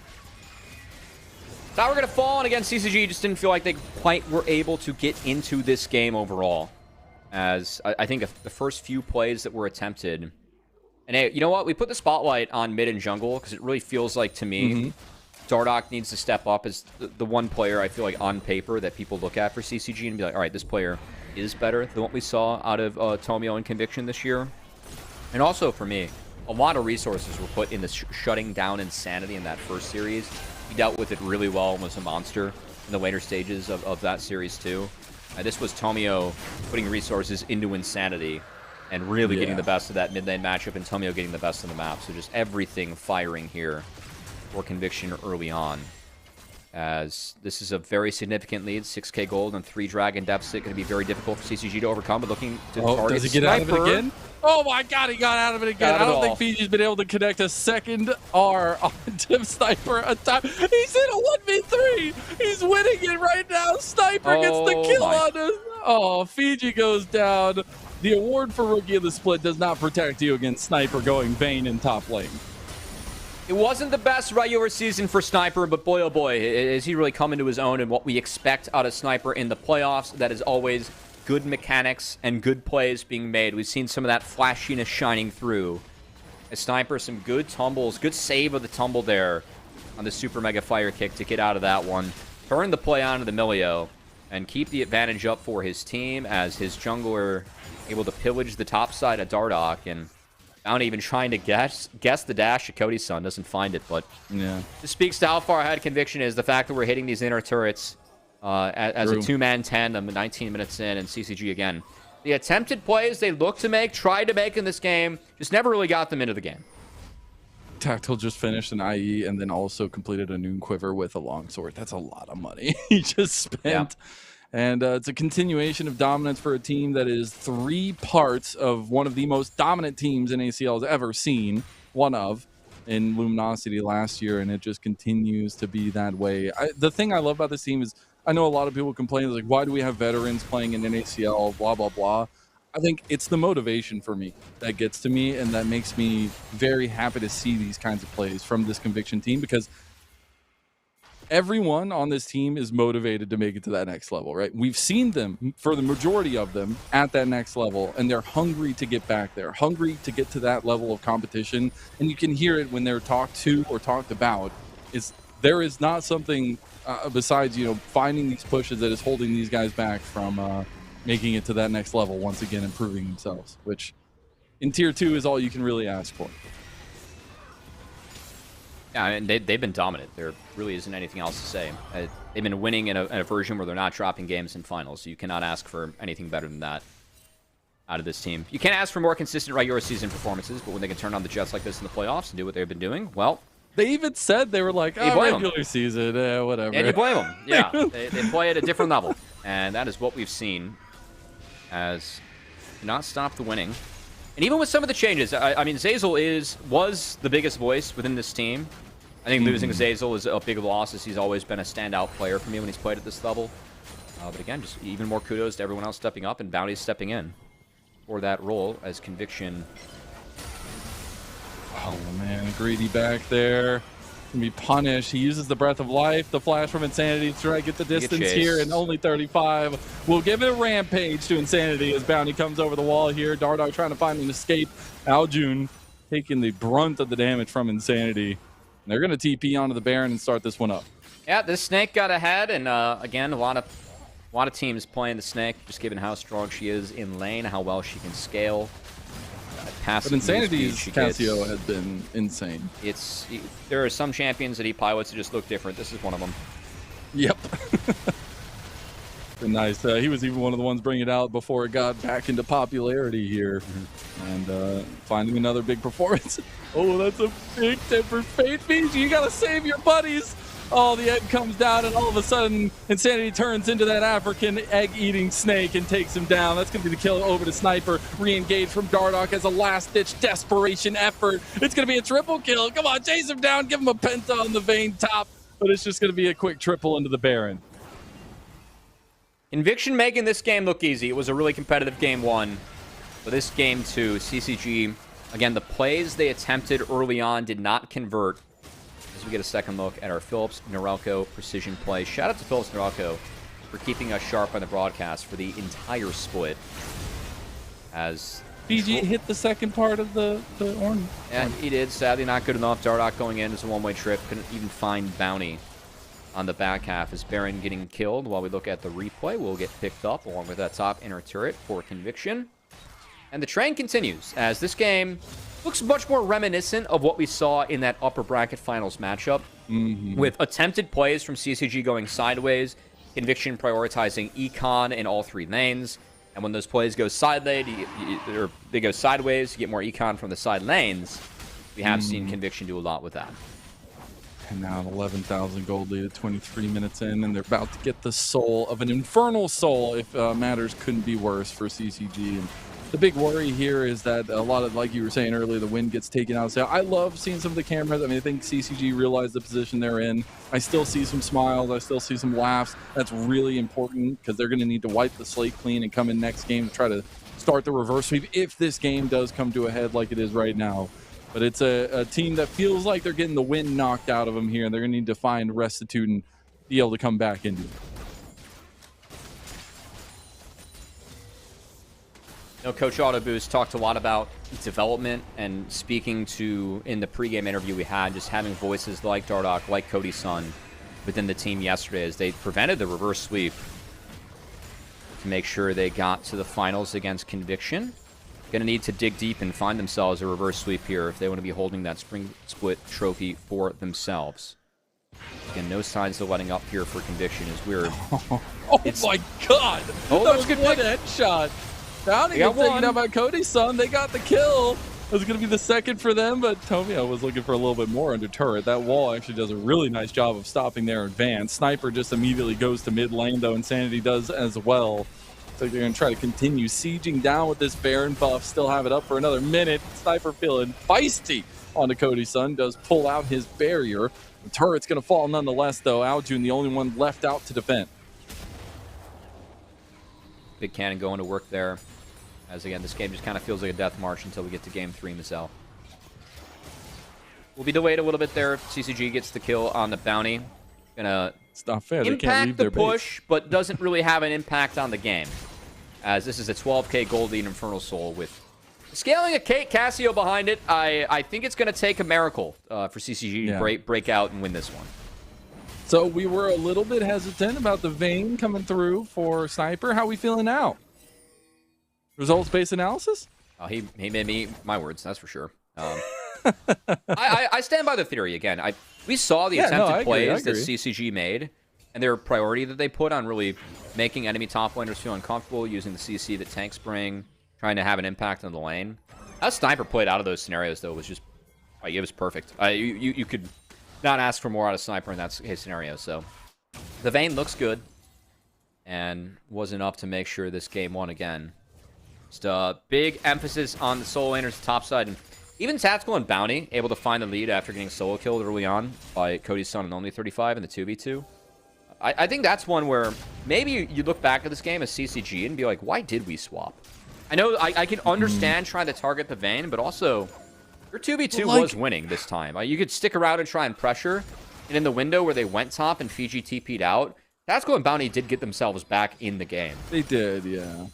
I will say that mid-series of plays where Dardoch gets caught and also Aljun, like, if that doesn't happen, obviously, like, hindsight being 2020, the game is very different. I mean, the Dragon... Just giving over the snowball. Dragon goes sideways, the level 6 Crab goes sideways, Jungle dies, mid dies, you lose out of the Dragon when both lanes came to help you. Yeah. It's a pretty big feels bad man, for sure, on the side of CCG. So, it's never really got into this game. He's going Speedy Snake. He's got the Night Tech again. Let's go. I know he likes to do this too, but that's good defense. I think against when Knight was Anivia. just strutting all over everybody with his ghost movement speed. Shirelia's. You don't really need damage. You have enough damage. You just go fast. You're up 13k gold. He's a racer snake now, man. He's cosplaying 3 different snakes at this point. He's shedding his skin throughout the match. You know. There you go. There you go. and for some reason turns into another snake. But that we don't need to scientifically clear that one. It's fine. That's when we get into Medusa territories, you know? Maybe not lore for this game. I thought he was a lumberjack today. Not lore for this game. Shout out to Smite, though. True. Good stuff, though, from Conviction. And again, kind of unexpected performance. It was, when we were coming into it, we kind of labeled it as, like, what did CCG work on to come back into this fight and find something different? They tried in game number 1. They cooked up a hell of a draft, but it did not go their way. And since then, it just feels like we have not been able to put the air back in for them. And as we look forward here into the game number 3 that is more than likely on the horizon, it's just wondering what style, because again, this comp, it looks good individually, but there's always that kind of from draft moment for Conviction in both games that you're like, oh, I see what this draft does very clearly. And they're able to execute on it. So I kind of want that for CCG, but I don't know if that's enough. I don't know what I want from them. I think that they have to stick to their style at this point. I don't think that I'd break it. I do feel like maybe this was a game, though, where we forced our style when we didn't have to, when our bot lane was winning. So I think that's more the what I'd take inventory of in the back half, rather than I think that we're at this point expecting to see some of the similar picks and play coming out as the pick on Insanity? Oh my god, he flashed. They got him. Okay, he still gets shut down. Dardoch gets the 1,000 gold. We're gonna see Fiji try to get a re-engage there. Snipers now pumping. Snipers going. Snipers feeling himself. That's gonna be multi-kills going to Tactical. The double ADC comp has come to fruition, and he's looking for more. He's looking for a pentakill. Big fight to wrap things up for Conviction. A pentakill for Tactical. You can still kind of see a smile on Fiji's face. I think CCG understood this game was over early, and you cannot give these leads to a team like Conviction. They will shut the door on you. I feel like you're playing against a Pro League team. That's the history that these guys bring, the pedigree they have, and looking to make this the 3rd final in a row for Tomio, Insanity, and Tactical, where they find a 3-0 victory, 1 game away from doing so. That smile could tell a million words there for Bounty. A 2-0 start and 1 game away from yet another championship here for a majority of the members on this team. CCG, you gotta find an answer. It's gotta be a reverse sweep, and every game could be the last. I said that we felt like this was Conviction's final to lose coming in.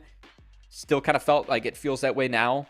Just given the track record, these guys are 7-0 against CCG. I think it's a tough matchup for CCG, a team that does have really good team play, but we see individually just the might of some of these ex-pros being a little bit too much for CCG to deal with. That time around, team play didn't pan out to lead to plays that were in favor for CCG, and a really good game from Tomio, I think, to stymie a lot of that game plan. Got the solo lanes into the game, and Sniper Insanity did not look back with those leads for Conviction. They hardly ever do, my friend. We'll see if they can get this series under a close, or if CCG breathe a little bit of life into it. We'll see you after a break. The NACL is presented by Philips Norelco OneBlade.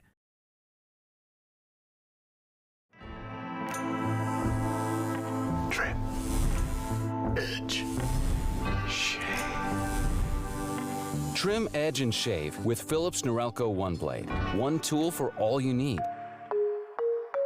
Philips Norelco OneBlade presents Shave All Things.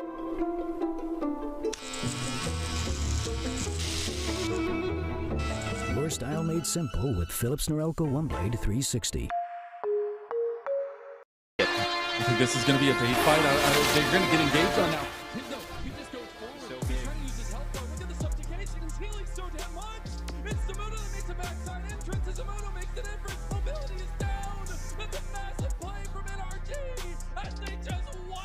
I think in the past, you know, the differentiator for me and other players would be like, I'll just play like some off-meta picks, but these days, I think I'm just more consistent in the laning phase. It's definitely my biggest advantage.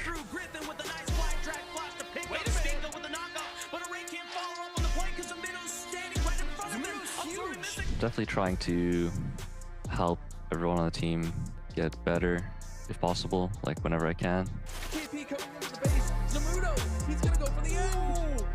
Zamudo's trying to backdoor. Zamudo's trying to backdoor. NRG even up the series. Just when all of my teammates, we were playing Pico Park one day, Pico Park 2, and it was a great time, honestly. At least to me.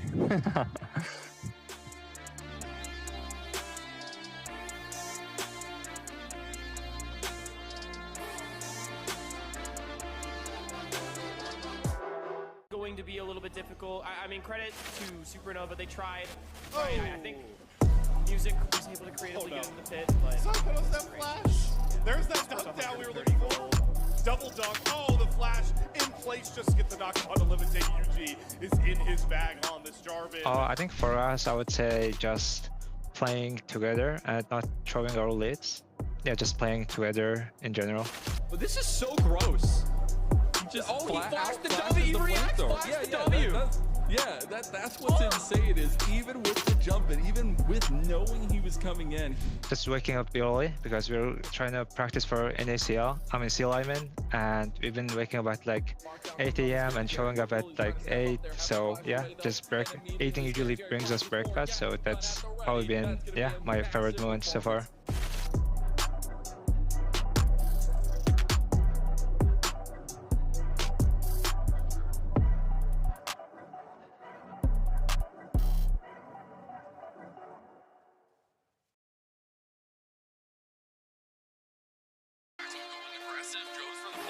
Valkyrie play on a Sushi.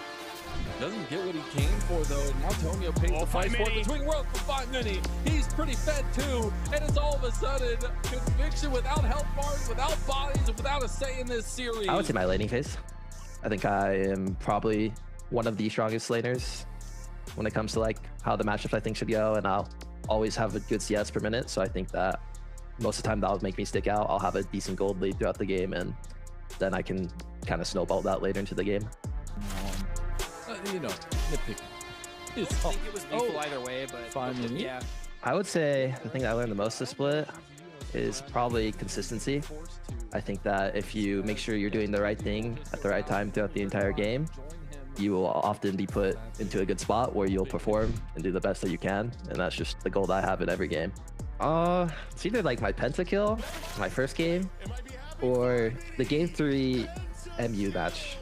I think that was probably my favorite. It was like the game 3 where I was playing Rise. I got counterpicked. I got out of my lane even, we're ahead, and then I just completely ran over the game. It felt like I was in complete control. And that was probably like the best feeling ever, because I feel like MU is probably one of like the favorite teams for me to play against.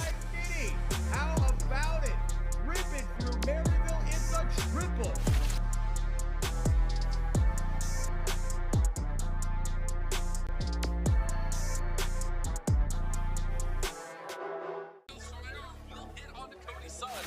Fate hits on the 3 though, and now CCG can re-engage.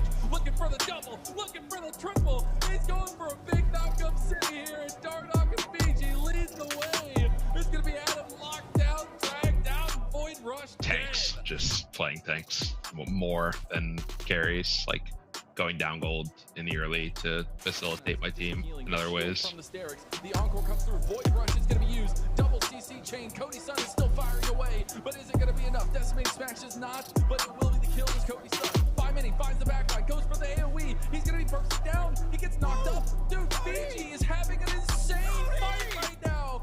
I think maybe last series against NRG, I think it really showed us, like, because we kind of went 1-2-1 win drop, probably should have 2-0'd, and then we 2-0'd NRG, and I think it showed how much we've progressed this season from the beginning. I mean, I got to play York that game too, so it was fun. This journey is long, but I will complete it.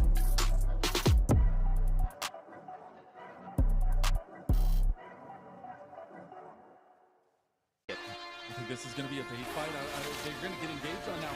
No, he just goes forward. He's trying to use his health bar. Look at the subjugation. He's healing so damn much.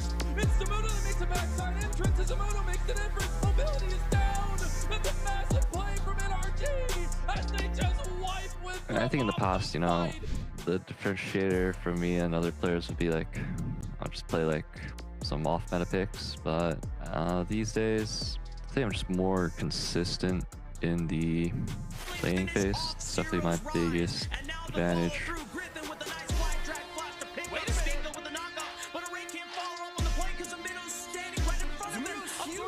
definitely trying to help everyone on the team get better if possible, like whenever I can. KP coming into the base. Zamudo, he's gonna go for the end. Zamudo's trying to backdoor. Zamudo's trying to backdoor. NRG, even up the series. Just when all of my teammates, we were playing Pico Park one day, Pico Park 2, and it was a great time, honestly, at least to me.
Trim, edge, and shave with Philips Norelco One Blade. One tool for all you need.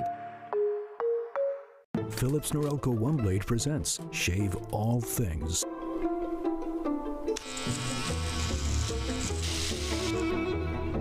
Your style made simple with Philips Norelco One Blade 360. The NACL is presented by Philips Norelco One Blade.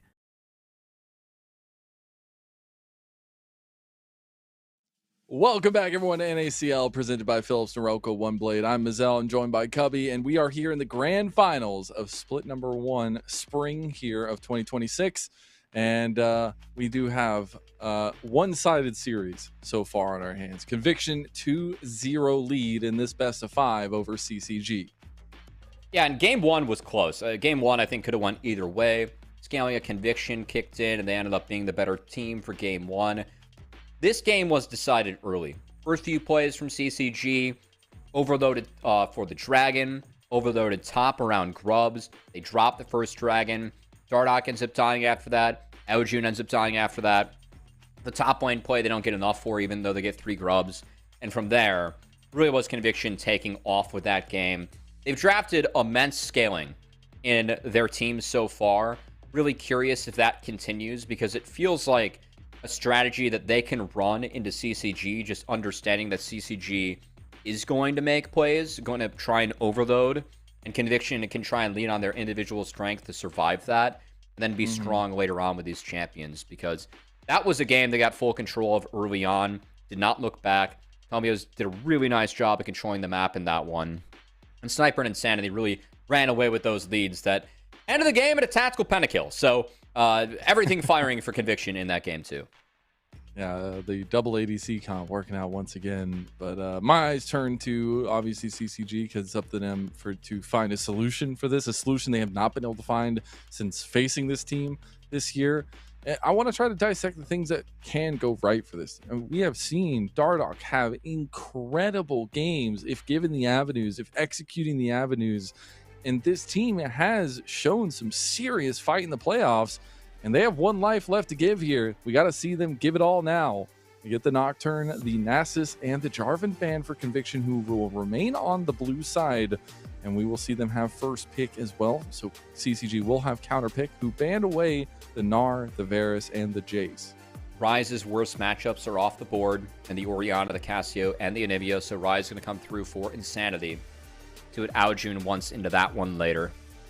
As CCG with the Jason are focused on the bans there, Mazel. Curious if, that protects the potential early pick from Fiji. Also interested to see if we see any Ashe Seraphine, because I think some of the better answers into Ashe Seraphine, no Nautilus, no Ezreal Karma, no Lucian Milio. You could get Corki Nami, and that bot lane can play fast, but this would lock in a scaling element for CCG that I feel like has been missing in the first 2 games. And also give that Enchantress to Fiji, who is likely to play a tank later on. So I wouldn't mind seeing Ashe Seraphine here for Cody-san in only 35. Okay, we'll see if they actually get their hands on it. This Conviction end up taking it away, but they did lock in the Hui, at least for Aljun. I have some flexibility there, and the Trundle comes through. So some of the bans that they had been levying earlier into the series now being left open by them and picked by them. If you're Conviction, I think you just slam Ashe Seraphine here. I think you do too. Priority's gone down to these champions a lot, but playing Trundle into that is difficult, and you can ban away like a Lulu to not get Lulu Unara'd or have something that really empowers the Trundle. Okay, they're going to keep on looking for that aggression, maybe around Bounty. So I know was the one name I did not mention when going through the wins for Conviction in that last game, but I think Bounty overall, it's so crazy to me to think of Conviction where they were at after they made a swap. Breezy was like, oh, I wasn't really given a notice, I'm off the team. And Tactical and Bounty step in, and it just really feels like since that move has been made, Conviction has been the team to beat. With just how good Tactical has been in the vast majority of his games. I think he's really gotten the best of Cody-san in the matchups for the upper bracket finals, now the grand finals so far. And then Bounty, really impressive how he's stepped up and stepped into this role. I know we talked about that in game 1, but not shying away from the moment and playing with these names as a rookie. He has really been big for this team. And that's something that I really value getting to see, especially in the tier 2 scene here, as the Nami will be the pickup here. So nobody wants Ashe Seraphine, even though no Lucian, no Caitlyn, no Ezreal to synergize with the Nami. Corki was already denied picked on the by other Conviction. side. So kind of wondering what other Nami lanes we could see here. We're going to likely end up with a hodgepodge. As I think a Jhin ban would be kind of nice from Conviction. Just no tank showing yet, and they're really dissuaded from playing a tank with Trundle showing for CCG. As Nefiri gets taken away, and likely another jungler that might be able to match up well in the Trundle. Going to be on the ban list here for CCG.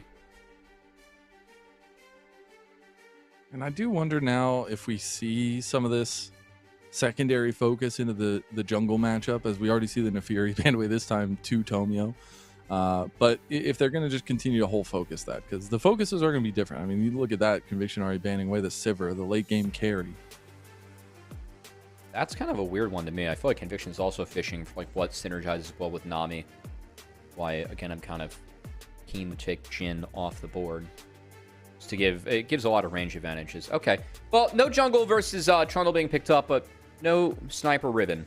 Something that Fiji doesn't want to deal with, as we'll see what the choice is here. Also, a Swain being taken away. So not wanting to deal with that, which Fiji showed yesterday and was like, hey, guys. He was very hyped you guys kind of forgot that Swain's one of my more most played champions that I have. Looking at a lot of his competitive games so far, Fiji made a big difference in that game on Swain. Oh, man, I was kind of hoping to see it. Not gonna lie, I might be wondering a little what salty. top point matchup Sniper wants, because that Swain ban for me, definitely assuming that it's going to be an 80 here with the bot lane showing.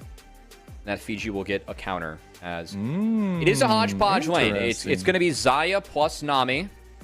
So ability to get out of the Pop Blossom. Corki has the range with the rockets, but auto attacks will have to play in the range. What could be a Blade Caller for the Xayah. I don't really love what I'm showing here, or what's showing here so far, though, for CCG. I feel like this is kind of a tough one to execute. I know I talked about it so much, so I'm kind of hesitating, but that has been the theme for CCG. I saw the ideas with some of the cooking in game number 1 as well, but I just feel like the things that Conviction are presenting are easy to read, easy to execute, and we haven't seen that from CCG's draft so far. Here's the Lee Sin for Tomio. So we talked about We talked about him, sometimes putting the fries in the bag. Well, he will be the fries this time on the Lee Sin. I mean, it was a lot of scaling the first 2 games drafted from Conviction, but now it's maximum aggression across the board. I think what really makes this team so unique and individually so strong is that they have players where, first couple games we're talking about, hey, we're doing some scaling, maybe scaling up, trying to get to the later stages and lean on our individual strength to make sure we hit those marks. What about leaning on our individual strengths to blow a team out of the water early? We saw them do that last game as CCG's first few attempted plays missed. And see them try and do that in this game as Fiji's Gragas rounds out the draft. So displacement could be very valuable in interrupting the combos of the Lee Sin, the Rise, and the Nico coming in. But I feel like this is a very difficult game for CCG to operate. I don't think the Trundle's empowered very much on the front line. And they really want to hold space with Gragas and Hui. And then the Xayah is kind of keen to get Dove. Doesn't mind getting Dove in this scenario, but I think it's a difficult game. CCG, for me, is going to be on the back foot early in this draft. And we'll see if they can hang on and get to the elements where they can scale, where even if that's the case, I think that the Conviction comp, the odds where they can overwhelm them are pretty high. Yeah, and that's a tough position to be in when the series has gone the way it has gone. Very curious if Dardoch can pick up the mantle once again, how he's done many times for this CCG roster, and bring them across the finish line, at least of this game. Because you got to remember, going into this is the only life CCG have to give if they want to have hopes of taking home the Split 1 championship against a team who knows that title well. You bring in Sniper into the fold. You're bringing Bounty into the fold here for this trio of Tomio and Insanity and Tactical, who have reached this precipice time and time and time potentially again. Here we go. Game number 3, Conviction versus CCG. I mean, going 9-0 in the last 3 finals to have 3 3-0 victories would be insane. From Tomio, Insanity, and Tactical, names that we're used to seeing at that Tier 1 level. Sniper joining them for this run instead of Fake God, and of course, Bounty instead of Zeyzal. A team that did have a lot of success in the past. Zeyzal was a part of the majority of those trips to finals and also the victors. Not the case this time. Those 3 get to try and do it with some new names and faces around them, and so far, looks like no time has been lost as they try and reclaim that title for themselves. Yeah, I'm kind of here for Tomio taking out the Lee Sin. He's like, let's see what this guy's got. He's been playing Sejuani. He's been doing these things. He can facilitate. Now it's a lot of mechanics on his way, and Dardoch obviously gonna have a lot to say in that matchup in terms of those early skirmishes. And that's where I do wonder how this early game is going to change in this game number 3. We've seen a heavy reliance on the early stacking of the Dragon by Conviction. But this time around, there's pretty heavy skirmishing potential between Tomio and Dardoch in the earlier part of the game. Just don't really feel like the Trundle can find some of the skirmishes you're used to finding as Trundle going into the Lee Sin, and we'll see what happens. And Dardoch had this quote earlier in the split, which I really liked, talking about his group for CCG, how like-minded they've been in terms of goals and what it takes to achieve them, and it's made the journey of improvement a lot smoother. I know they've talked so much about improvement, but again, this is the game where push comes to shove. CCG's got to find victory to extend this series. Series that has been very Conviction-sided in the final, we said, was really Conviction's to lose, given the strength they're bringing into this, as CCG is yet to be able to match the might of Conviction. I think game 1 we saw a very close one, but that game 2 kind of put a damper on us up here at the broadcast desk about the confidence in CCG to try and make this a competitive series and a competitive final. To step up in this game to show they can do so. We're getting into laning now. This is maybe one of the best positions that Cody Sun and Only 35 been in the earlier part of the game, although it was some good early game in the series that we have seen. That's been a little bit of a difference for CCG, which is a good thing, as both junglers into their path down towards bot side, but Dardoch way faster than Tomio in that clear, so he got the bottom scuttle. It'll be traded to Tomio on the top side for his own, and probably get some resets off for both of them. Still some pressure on bot side onto Conviction. Really waiting for this game to break open through that mid lane in favor of Conviction, as Lee Sin Rise at the Empowered Rune Prison into the Sonic Wave. easy combo that you can rinse and repeat one. We'll see if Aojin's ready for, as it looks like the flash did get him out of that empowered rune prison. So full combo doesn't quite come down, but that is a big summoner spell burn, one that Conviction is going to look to punish. Yeah, you can punish that one pretty easily if Aojin is extended. A very greedy back coming through from Insanity there, but he should be just fine. He actually stopped the back and decided to go back even further. Wave was pulled. Gonna have to go deal with that. So yeah, you know, gotta make sure you keep your right of way here in the mid lane, but redeploy from the junglers back into their clears, and we can talk a little bit more shop about Conviction here, because I know we talked so much about the trio, and I know you foreshadowed to it as well. But Sniper, man, he's had such an interesting split where a lot of the time feels like he wasn't living up to those expectations, and maybe the team wasn't during the regular season. But during the playoffs, he has had some very star performances for himself individually on carries, on his comfort. And I think that's so refreshing to see from Sniper since his time on LCS. Closer to the expectation we have for Sniper, for sure. Because him getting solo kill by Arbrio 3 times in the regular season, that was kind of left scratching our heads as a rookie top laner and one that finds himself in the promotion relegation tournament for NACL. Probably shouldn't be having that kind of game against a player to the pedigree of Sniper, but I think we've seen Sniper throughout his career have up and downs. I think that part of what makes him fun as a player is, of course, those highs are high, but also he's willing to talk about some of the lows and how he's dealt with that. Oh, God. That's first blood going to Tomio. And he gets him. Oh, my God, man. Broken ankle start. I got to go to the medical tent to see if you're okay after that one. Tomio's not going to follow through, but mid lane is a catastrophe for CCG. Just think Dardoch's kind of pushing there to see what he can find. Man. And Insanity just going to get that wave in instantly. Going to deny Aojin as much as possible. It forces Dardoch to sit there and pick up the wave. As Insanity with the mid-max there. That's really clever. And the mid-jungle duo of Conviction. One that, again, the last 2 finals have found the 6-0. And Tomio flash in the Lee Sin here, finds it early. Dardoch is here on the cover. This 2 autos away, and the timing just off. Did not track the safeguard cooldown. As Lee Sin slips away, and the chances of CCG within this final continue to slip away for themselves. Don't say that, Cubby. Come on. It's just one play. Come on. Chill. We gotta have hope. We get 4 caves. We gotta have hope.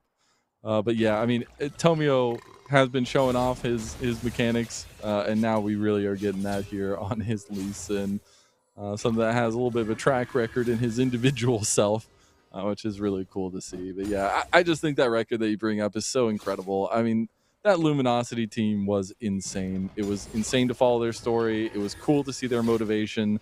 And it's really cool to still see this trio have that similar motivation. And I know we talk so much about Tomio and Sandy in this game as well, but I know Tactical was very motivated to get back into Tier 1 play, to get back to, it felt like his old self. I know he had that big post on Twitter saying how he wants to do better and be a little bit more focused on that improvement style.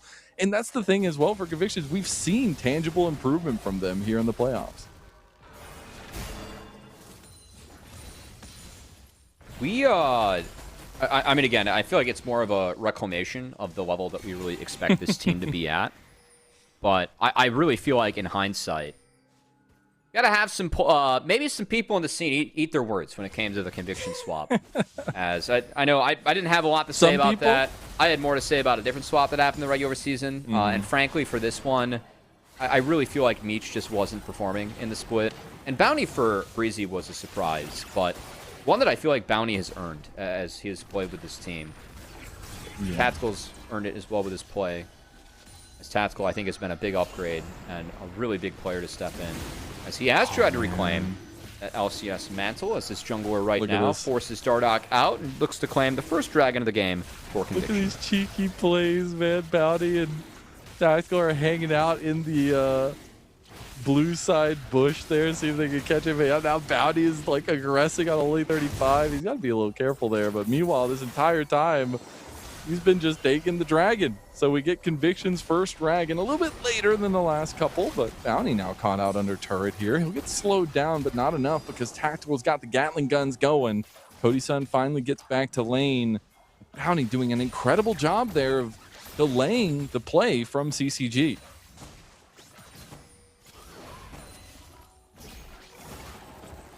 I mean, it's enabled Lee Sin to just take the highway, go straight from the Dragon to the Raptor, or Grubs.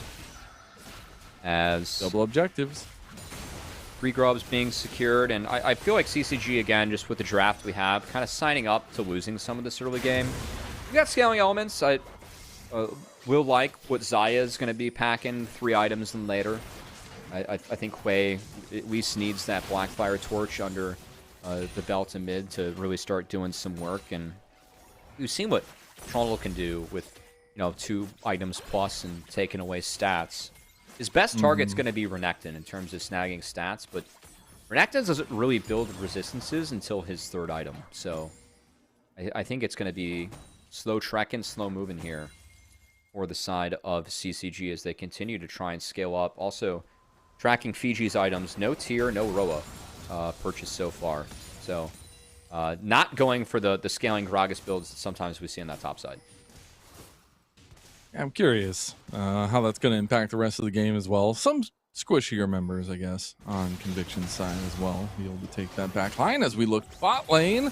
Only 35 is forced under the turret here. Bounty just trying to hit the Tangle Barbs. Nice flash from Bounty to get away from that, and a good tidal wave from Only 35, who did burn both of his summoner spells there.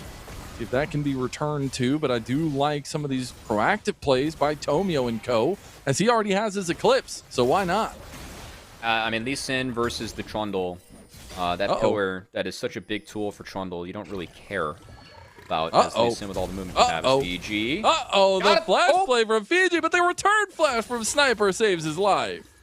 Good flash by Sniper. I thought Fiji was going to have him, was trying to bind game the flash through with a flash of his own to close the gap early.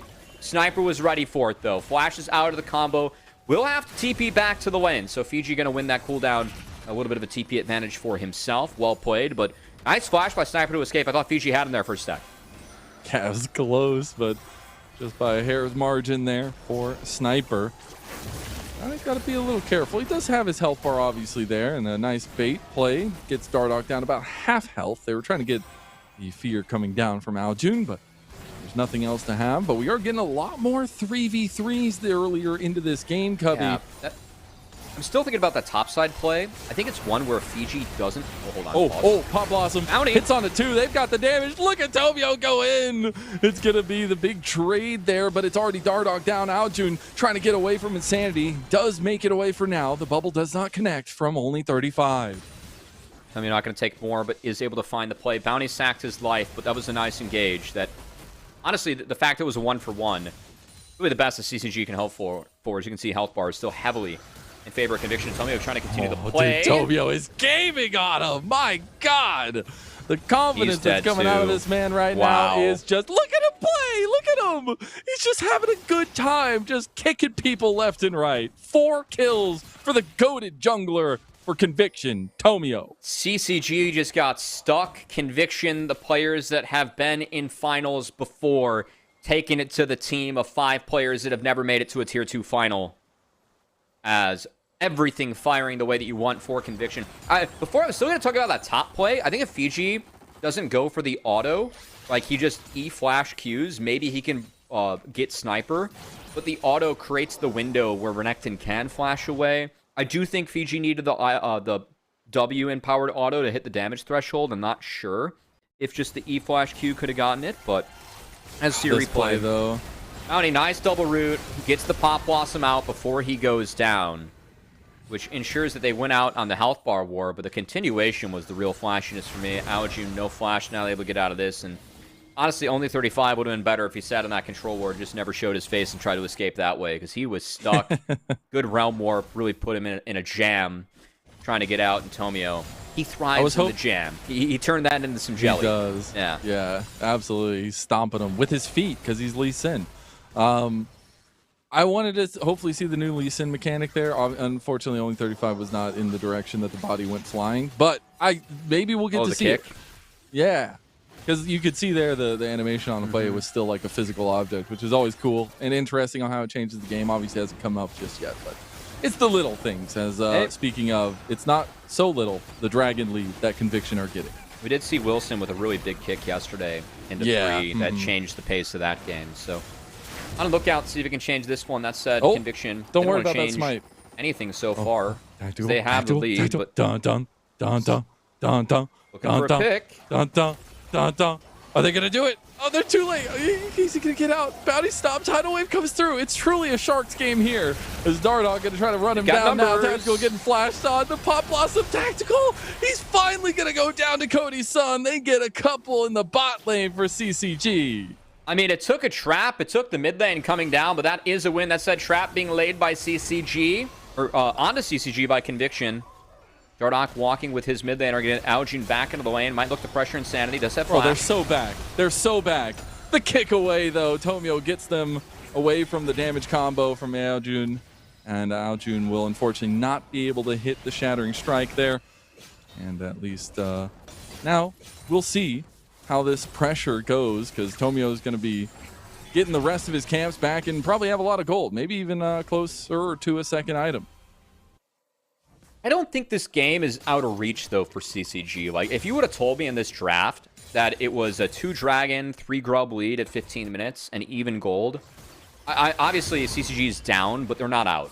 Because this is the kind of draft for Conviction where I'd expect for them to have a dragon lead, probably up in grubs and up in gold 15 minutes into the game, given what CCG has. So I think what we see on our screen is pretty accurate in terms of balance of what we see for the comps. He gets good out. rocket belt from Fiji, gets him out of the Thorns from Nico.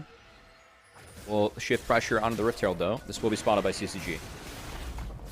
Also, I don't know why I said Shattering Strikes, really Severing Bolt. But, you know, both close. It's way, man. You can just say EE, EQ, take the shortcuts. No one knows what all 9 of those abilities are I remembered named. after I said it, and I was like, man. No one knows. You didn't take those moments. Oh, Insanity. There ain't no waves going to be touching Insanity today, all right? He's dry, and he is fine. Anti-surfing. As he's just running on the beach. That's what he's doing. More of a Baywatch kind of guy. Yeah. Able to get out of that. Rift Herald did go to the way of Tomio, and again, no return from CCG. I still feel like these have been the trends in the meetups of these teams. The ability for Conviction to absorb the team pressure of CCG and then get more resources, just playing more lanes. That has been the trend of these two meetups. On that, it led to a sniper MVP the first time around. This time around, Zell might have to look at the jungler, as I think Tomio's been doing some good work. What we've had so I think far in the Tomio's been series, insane. yeah. I think he's actually just been so good. And it's even worse because a big PowerPoint to how that gritty play comes out of CCG is Dardog. Like, we've seen this man run the Rift, like literally solo by himself on some of the picks that he's willing to bring out. And when you can quell that, when you can stop him from being the proactive trend setter that he has stated he wants to be, that's where a lot of the bite comes out of CCG. Hey, he's actually gone for the Sundered Sky, not the Trinity Force on the Trundle. Potentially a matchup thing. Lee Sin does have a lot of power early, especially going Eclipse. But be less power for him as this game goes on, as the Trinity Force into the defensive item usually makes Trundle really difficult to deal with from that point on forward. As CCG at least get a tower and a little bit of gold lead for themselves. That said, Dragon in a $120, Mazel. Not sure if they're going to be able to contest that yet or not. This is going to be an important one, probably the first time to see both of our teams meet toe-to-toe as a stack. And how you feeling about that? We have almost 2 items there for Tactical, getting closer for a couple other members I'm as well. favoring Conviction still. I just think that the spikes they have coming in a little bit too big at the moment. I think the biggest thing that CCG can build upon, or what can help them the most, is getting the Hui there first. Let's see if he can layer down those combos. Hui's in the river, that's good, but again, Insanity has gotten push bot, and this has gone unanswered, as Aljun's going to pick that up, but might be late now getting into the river. Insanity going to take a reset. Kind of expect he's going to have some more gold on his shoulders. They also have the Rift Herald, though, so they could absolutely do just like a preemptive play, but obviously, like, not much to go for in the outer turrets here. Just feel like Conviction's Conviction's stronger at the moment, but if CCG wants to look again, I think if they get set up first, it's not like they can't look at this. Looks like the play for Conviction is topside with the Rift Herald. Going to take down the final outer turret. Wow. The kick comes through with the combo. Tomio's feeling himself as he is just gaming on people in game number 3 of the grand finals of split number 1. So gonna opt out of the Dragon fight. Conviction saw CCG putting more resources there early. You highlighted the Herald being picked up, Mazel. They're gonna drop the Dragon, take the Herald to get 2 crashes, 2 turrets on the top side. There's a lot more gold put into those solo laners that were so big for Conviction in that game too, and have been so big, as this of course is a rematch of our upper bracket final. And it might just be a carbon copy if Conviction have their way. And again, we go back to that story that is just so insane. I mean, we've had a lot of insane storylines throughout this this playoffs, but for me, it's just the fact that this trio has owned NACL for going on 2 years, if this becomes the case, right? Like 1 split away from owning 4 championships in the NACL for Tomio, Insanity, and Tactical, and that is a hell of a run. It'd be 3 for Tomio, or no, it'd be 3 for Insanity and Tactical. It'd be 5 for Tomio, and 3 in a row. Which is just insane for the tandem. Which again, yeah, I think back to C9, baby. really speaks to what these guys have done. Especially, I mean, the splits that we didn't see Insanity in Tier 2. He was in the finals of Tier 2, then went to Tier 1, then came back and won 3 splits in a row. Doing that with Tomio as well. So it really speaks to the caliber that these guys are able to bring.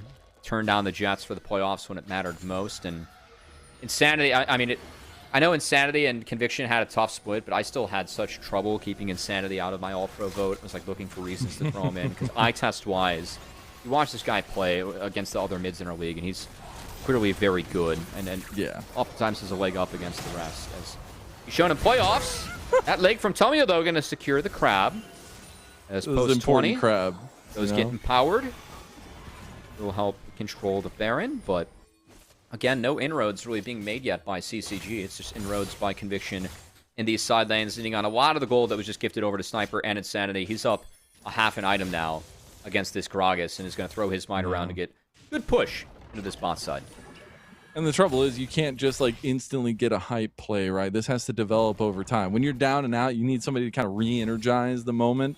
And unfortunately, that just can't happen at the moment for CCG. And you hope to see that come through as the game goes a little bit later, but that lead starting to get out in front of them here. And again, we talked about it. Obviously, they have some scaling options, but my God, the things that can happen when Conviction gets to 3 or 4 items can be terrifying. As the play comes in onto Insanity, he's just going to realm warp out and be just fine.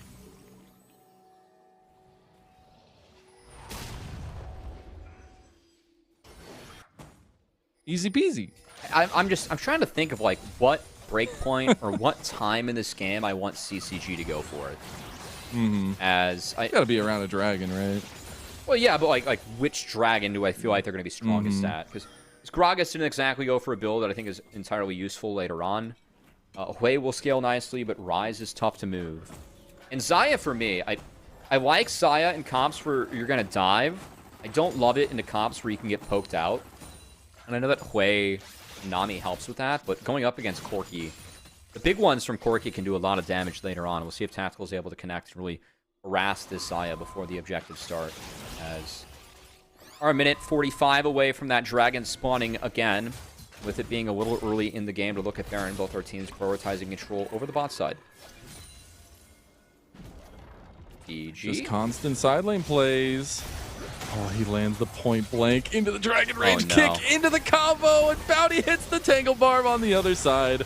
BG might have a big body, but that body still falls nonetheless. Tomio goes unstoppable, while Tactical has his own working in the top. Like Insanity in a 1v3, looking for multi-kills here. Only gets 1, but you'll take that 10 times out of 10. That flash by Insanity could be punished later. But again, the fact he was able to find the trade kill onto the mid laner at that's the wave clear too. So Darnok going to try and get involved mid, try and clear out this wave. But damage already done on the top side. If they kill the creeps. EV coming in. Whoa.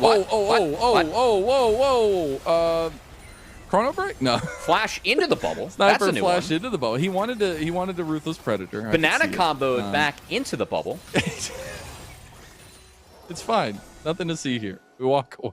I like not seeing a regular season Sniper. I would like to have playoff Sniper return. That was a glimpse at regular season Sniper I didn't want to see. He thought the angle was there, all right? No, They're feeling confident. They it have was an so oopsie. much, That's they have okay. So much money. We'll see if the angle's there for this Dragon, Mazel, as we've got Fiji fixing top, does have TP to join. No TPs available for Conviction, so they're going to have to overload on this side if they want to fight it. Looks to be the case right now. Conviction going to have full priority over the river down here as they move over. Early severing bolts, try to get some extra poke in. It's going to be a 5-on-5, but look at this. Insanity's already doing the Dragon. They are baiting this out. He just bursts it down here. It's already almost to a half. CCG not even smelling it out. They are just playing this mid lane, saying they probably can't just move into the river. That is just gone. Dragon number 3 to Conviction on Soul Point now. Great call from Conviction. Keep the game moving forward. Utilize the Rise. Take down that Dragon for themselves, as Insanity getting close to that Actualizer that does keep Rise very good throughout the game. One shot potential is there for the level 16 Rise with Actualizer. Going to be his item coming in. I don't think CCG can start this. This is a scary Baron to start. Control is just not there. It hasn't been there for this series. This has been a team that CCG sided themselves. They were scared of the might, individual might, that Conviction brings, and boy, have we felt that today in this series from what Conviction's been able to do. Tomio caught out on the wrong side of the tracks here. It's going to be attempted to be ran down, but he will just have the ward hop. Okay, they're committing. His kick doesn't find distance. He's going to flash. Really nice flash from Tomio.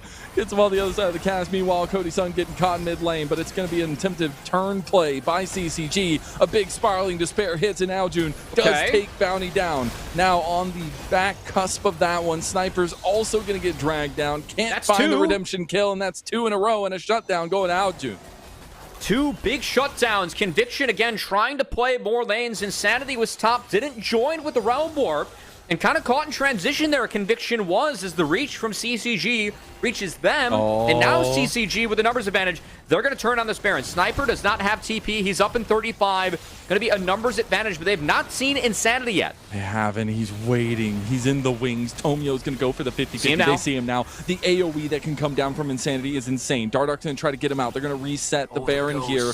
Tactical actually kept the Baron down instead of letting it reset fully. Bounty has Tomio's going to wait for it to come through. They're going to go for Bounty the 50-50. saved his flash. Tomio I'd flip this. I'd go for the flip. He's getting the Nico in. Nico pop blossom. Fiji, nice pop blossom on the other side. They take him down, but it's still the Baron going their way. It is CCG that were able to secure that one, but they're going to lose every life they have. One going back, though. They are going to be able to get Bounty out of there. Fiji will survive, and it looks like Dardoch is also safe. So 3 Baron buffs acquired by CCG. That Realm Warp into the Pop Blossom was a great play from Bounty and Insanity, but of course not enough to shut down that Baron. Punishment already felt for Conviction as the mistakes made before the Baron did lead to that objective going over. I like the answer, but there was no way they're going to be able to stop that, as CCG does importantly keep 3 members alive with that Baron, and will have it to try and prep control over the Dragon that's going to spawn next as the play continues. Tactical down flash. I love the speed up from only 35 with the tidal wave, as it's going to be enough, and they take him down. They're losing some turrets for it, but that's a shutdown going over to Fiji. Some life being breathed in the CCG here with a couple plays. Much needed. I mean, keep in mind what Dardoch was talking about with this team. They play as a team. A lot of people are willing to make sacrifices, willing to play as a stack. We haven't seen the stacked up plays work so far for CCG, but they have caught in Conviction in transition here a couple times. Big picks. They've all done the shutdowns. There's another shutdown going through onto Aljun, was trying to connect with his team into the bot river. Trap laid by Insanity and Sniper that he falls prey to. Yeah, it's a flash from Insanity. Got the Rune Prison there. That's huge, as this was a bane of CCG in their last series against Winthrop University, making the series so close. CCG reliving their nightmares. They did win that series, but not without their battle scars. As we take a look back at Conviction realigning themselves into this bot lane, as Soul is on the line in just a minute.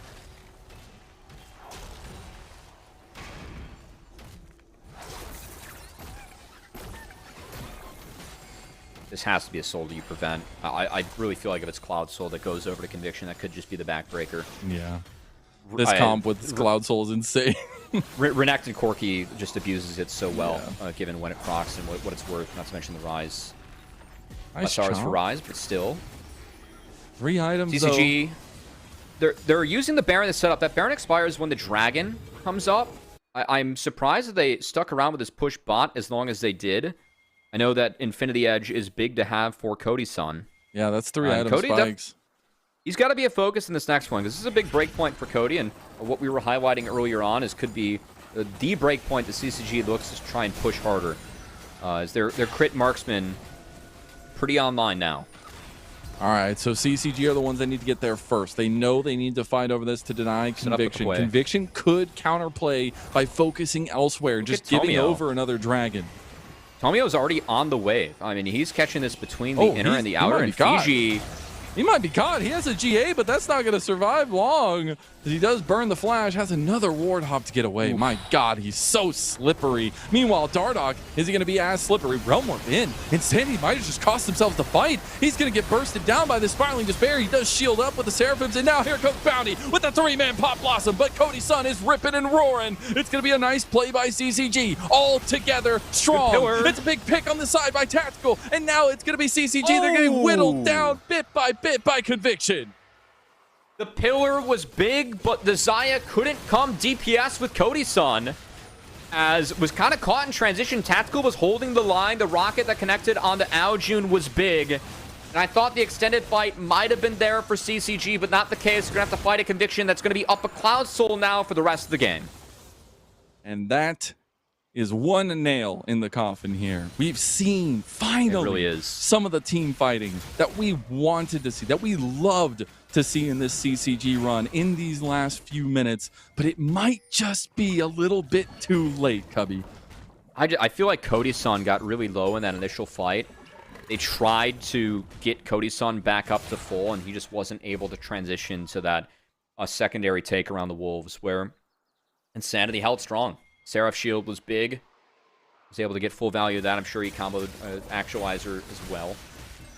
But more gold over to the Rise, and still concerning game moving forward here for CCG. It feels like they needed to dig deep to try and find that Cloud Dragon for themselves. Got to try and dig deeper if they want to stay alive in this grand final against Conviction. On the 4-item precipice here for multiple carries. We will have another Baron to be contested in just about a minute. A Void Staff completed from Insanity. That's gonna hurt. As we see these next fights set up here, it's just longing for some more item completions for CCG to make this gold lead just hurt that much less. But it does feel like Conviction are gonna try to press the hot hand here and force a fight over the Baron.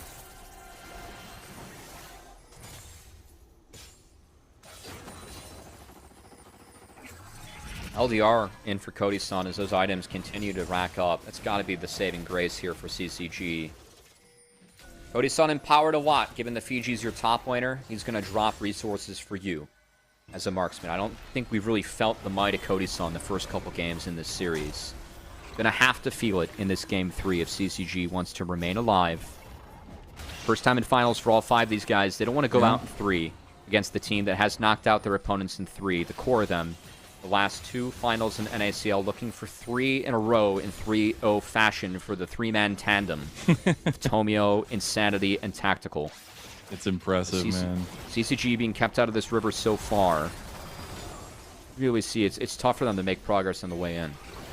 Keep an eye on Cody-san. Remember, the last time we saw this matchup between him and Tactical was back in 2020. It went all 5 games in the playoffs.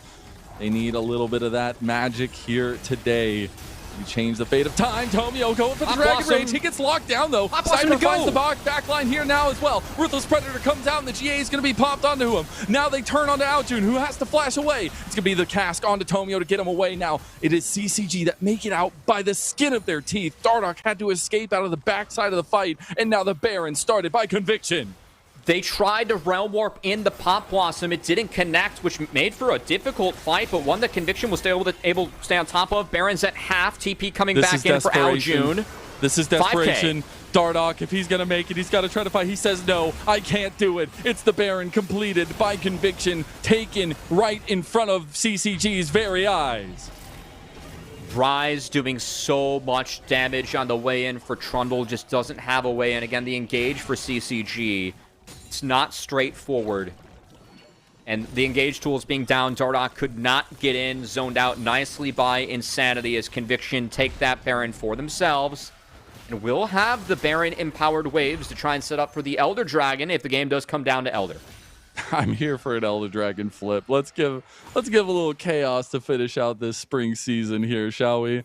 As I'm fully on board with that one, with what has been one of the craziest playoffs we have had in the history of NACL. And Conviction trying to put a nice bow topper on the end of it.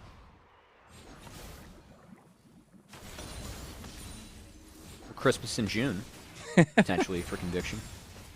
But I don't know how CCG is going to be able to break out of this. I think we've seen Fiji have a couple honorable attempts with the engage, but at this point, the Gragas build that he went for the one tap. And we haven't seen them really be able to have the might to one-hit anyone. As it's been mostly him trying to find the Lee Sin, which saw Tomio navigate out of nicely in the last sequence, and now seeing Tactical in this sequence push this wave all the way in as they focus on getting the non-Baron wave further away from their base in the top side, but the Baron wave bot, Tactical gets in and gets another inhibitor turret for themselves. Little double bubble trouble. Only 35. Wasn't able to do anything with it, but it's something. Conviction. Looks like they're going to take a reset here. Still about 1 minute and 10 seconds for this Elder. Insanity waiting for a push play with the control ward. If anybody steps in, he can absolutely blow them up with that actualizer. But it does look like Conviction are getting ready for the big fight.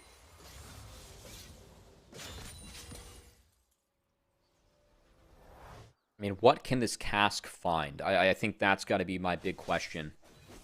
That or what kind of tidal wave find? Can they set themselves up to play off each other? Because the setups we've seen from Conviction, they've tried the Realm Warp in this Pop Blossom, which was really good around the Baron fight, wasn't synergized correctly in the last one.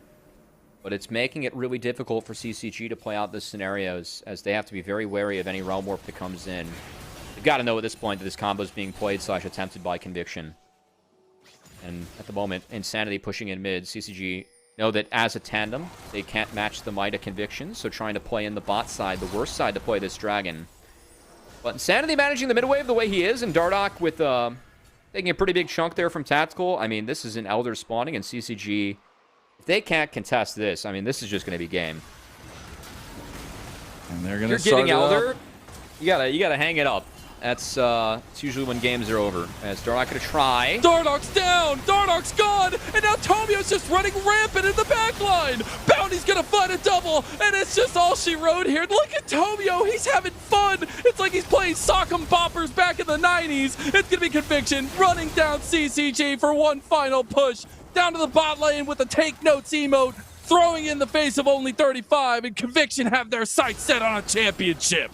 That's going to be the game. And in a split where the pedigree didn't look like it was going to hoist the trophy, it was a late roster change, introducing Tactical back into this three-man tandem, who are looking to take their third final in a row for a 3-0. Through trials and tribulations, there's one thing that remains strong. And as the Titans rise of the scene once again, Conviction reigns supreme.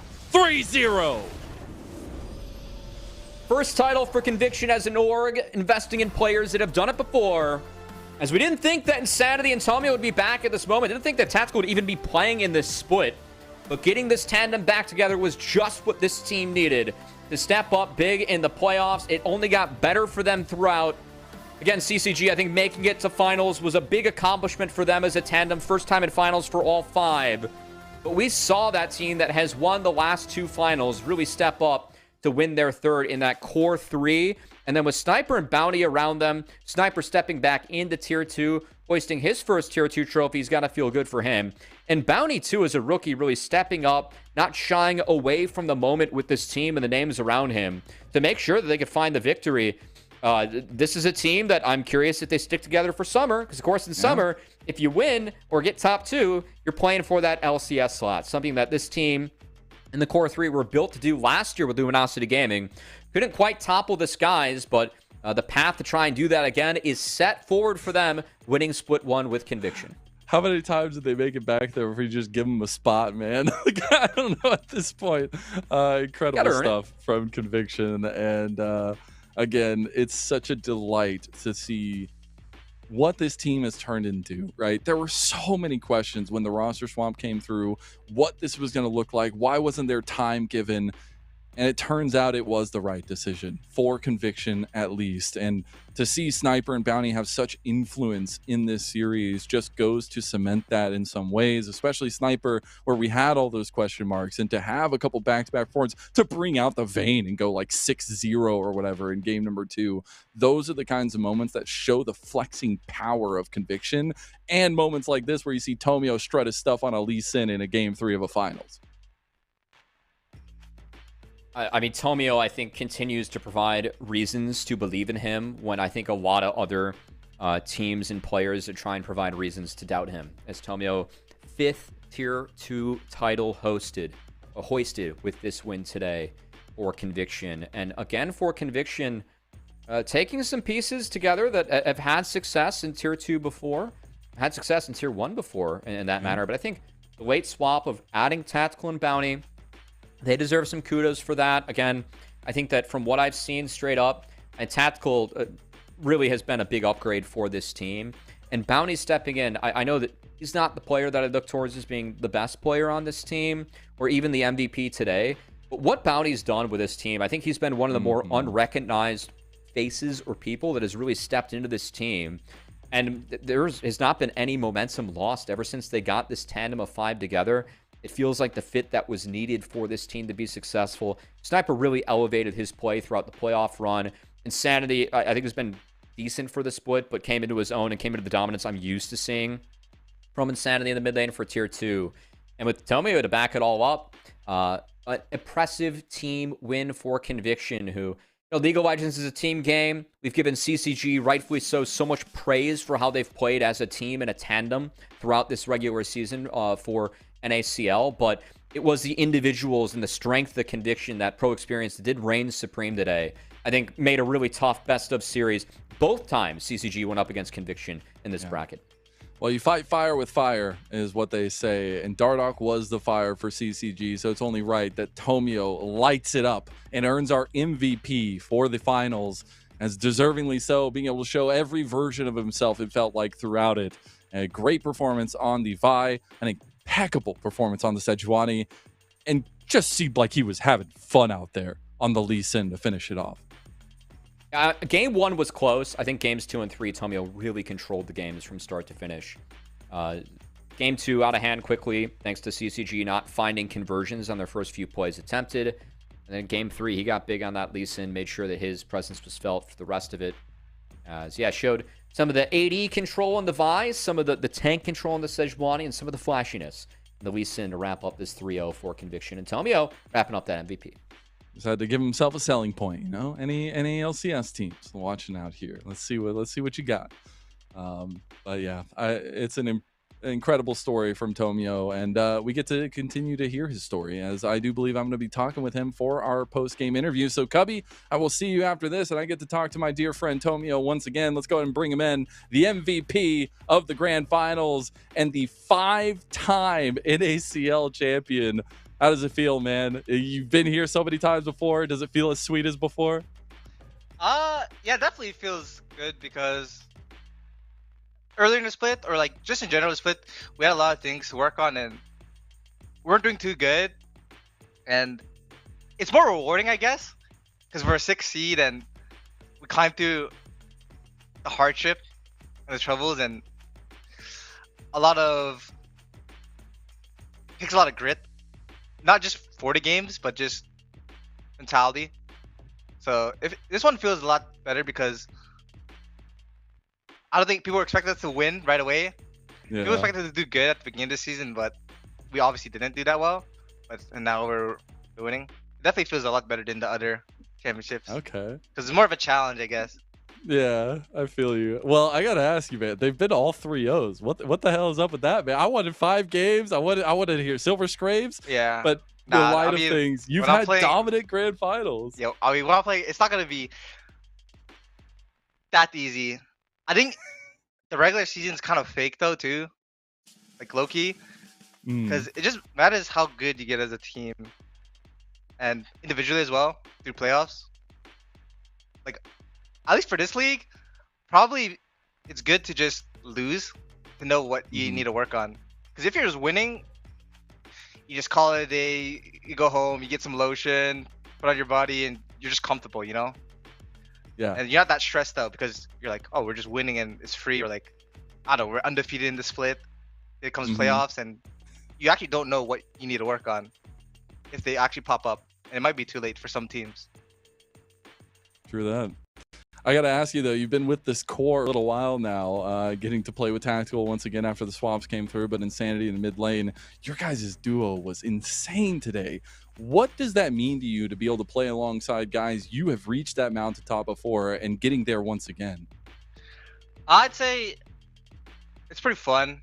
Although we've been playing for a long, I still enjoy everybody's like presence, and David, Insanity, and obviously Eddie or Tactical came in late. Even though we might have a lot of arguments or behind the scenes, like the bad stuff, I'm happy playing with them, and whether we won or lost today, I don't think it would change my perspective of them. And I know they can trust me and I can trust them to show up on the match day. So I think that's really important, just trust. Yeah, it truly is, actually. And you get to see it unfold just like this. I got to ask you, though, we're at the end of the first split, right? And I know improvement is a big focus for all of you guys. Getting back to tier 1 is a big focus for all of you guys. What do you feel like you grew the most in this split? What do you feel like was that turning point that you're saying that I've developed this to be able to go to that next level? I'd say becoming a leader is very important, especially for my role. And since I'm a big voice in the game and out of the game, that makes it so I have to hold a lot of responsibility, whether I use it poorly or correct. So just knowing when to kind of be able to control the room or have a cool brain if I feel like stuff is going to trash or like going downhill. Okay, I appreciate it. I gotta ask one last personal note of this one. The Lee Sin game, man, you pulled it back out. I know it's not something we've seen from you very often. You were gaming, dude. Were you just riding a high in that moment? You were ward hopping like crazy. You were going all over the place. I mean, the challenge is pretty easy. I mean, no offense. I feel like in this league you can just ban 2 junglers and the other teams can't play the game, and I don't know what else they could pick. I mean, I can play everything because I've been playing for long, and I'm very fortunate that I can play everything because I played Rengar, and the mechanics just transfer over. But it just looks like you just ban 2 champs from all these teams, and like no flame, of course, and it's just a free win if the jungler can't do anything. And I can just pick whatever. Like I can just pull something out of my pocket if I want. Like I was thinking like Nidalee or Lee Sin in that game, but Lee Sin's probably fine because we had Ryze. Yeah. But well, I appreciate that mindset. Last thing I want to give you the floor, give you the podium. Anything you want to talk about, shout out, or say before I let you go? Nah, I'll probably shout out my team. Individually, I think Sniper, David, Sandy, Tactical, and Bounty for pulling throughout the split, scrims, try harding every day, shouting out their coach, Lash. He deals with, it's like kind of like a playground. It's like you have to deal with everybody, whether they have their bad moments in scrims or matches, good moments. Some days might not be easy, some days might be trash. Shout out to the analyst Arlen because he does a lot of scouting work. I mean, analysts low-key, nobody really talks about analysts because it's just, it's not like it's not a big role. Like you don't see it when you're watching, or you see the players, then maybe the coach. So they still deserve a shout out. They don't get enough recognition. And shout out to our owners, CNV, Nado, Norman, Ronak, Anarchy, and they all support us behind the scenes. And I don't know, I guess if I were to say something, I mean,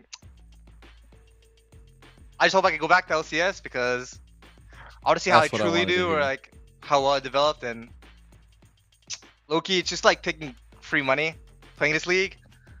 No offense. Because I think promotion tournament is very important too, but you can only see that at the end of the year.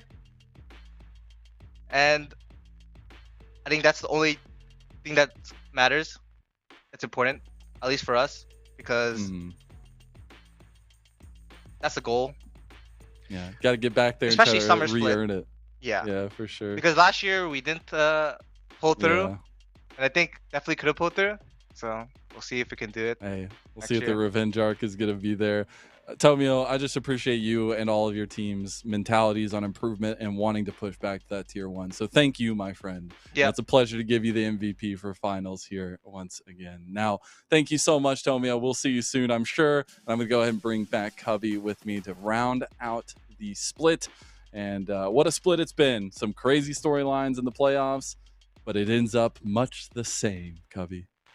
In one of the craziest brackets that I've seen or had the privilege to cover, where every lower bracket series went to 5, thanks to Winthrop, it is the team that was expected to win at the start of the split, ended up as the 6th seed heading into the regular season, that ends up winning the bracket in the end in our very upside-down, topsy-turvy bracket that ended up happening. But props to Tomio. I mean, given he's won 5 splits in a row, when he says it's free money playing in this league, I feel like he's the one person that can say that and get away with it, because he's made it look like that. The last 5 splits he's played, he has been the victor.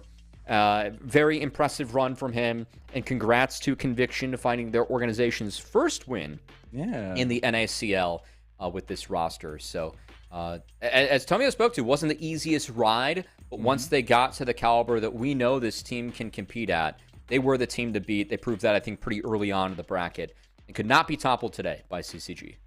They definitely could not and haven't been able to, which is standing to the test of time for Conviction. Shout out to the CCG guys. They had a lot of heart in it. Got to give them one last little adieu, because I think they were able to change the meta in NACL in a lot of ways, especially Dardoch, but being able to see their push and a lot of the motivation behind them was also awe-inspiring. So shout outs to them and all the rest of the teams in the playoffs, because it was a fun ride. I want to give you one last little bit here to get some thoughts off your chest here, Cubby, before we round it out. Turn off the lights for the split. No, just an honor and a privilege being a part of this league as always. So definitely don't take it for granted, and appreciate anyone and everyone that is still supporting developmental League of Legends in the NACL. So excited for summer. As Tomio said, the stakes are a lot higher in summer with the LCS slot on the line. Should lead to a more exciting split, one that has a bit of a different format. As important to note, Conviction with their win today get first selection in terms of helping draft the groups, as it's kind of that old LEC style. I think they were the first league to introduce it for League, where you draft who goes in the opposite group and you go from there. So going to be a little bit different for summer, fun. As the stakes are raised, and hopefully our players come ready for it. Well, as we start getting ready here, I just want to shout out you, Cubby. Thank you so much for joining me for this grand finals and for being a peer throughout this split. Got to give a huge shout out to Beatdown, obviously, Deserex, Hawk, Rafa, and to our newbies in Slayer and 4x4. It was a pleasure to get to have you on the team, get to work with you throughout the split. Special shout out to RMC, who got to come in as well one day to cover for it. And also a massive shout out to Liga Ace and Ozzy and the rest of the production team behind us, who make this a daily struggle to put on a broadcast and get through it. So thank you all to everyone that tunes in, that shows love for NACL. You wouldn't have those stars in the LCS without Tier 2 and without the stories here in NACL. And we had some damn good ones this split. We did. We will see you in summer. We'll see you next time. We'll see you for the promotion tournament. And we'll see you on Summoner's Rift. The NACL is presented by Philips Norelco OneBlade.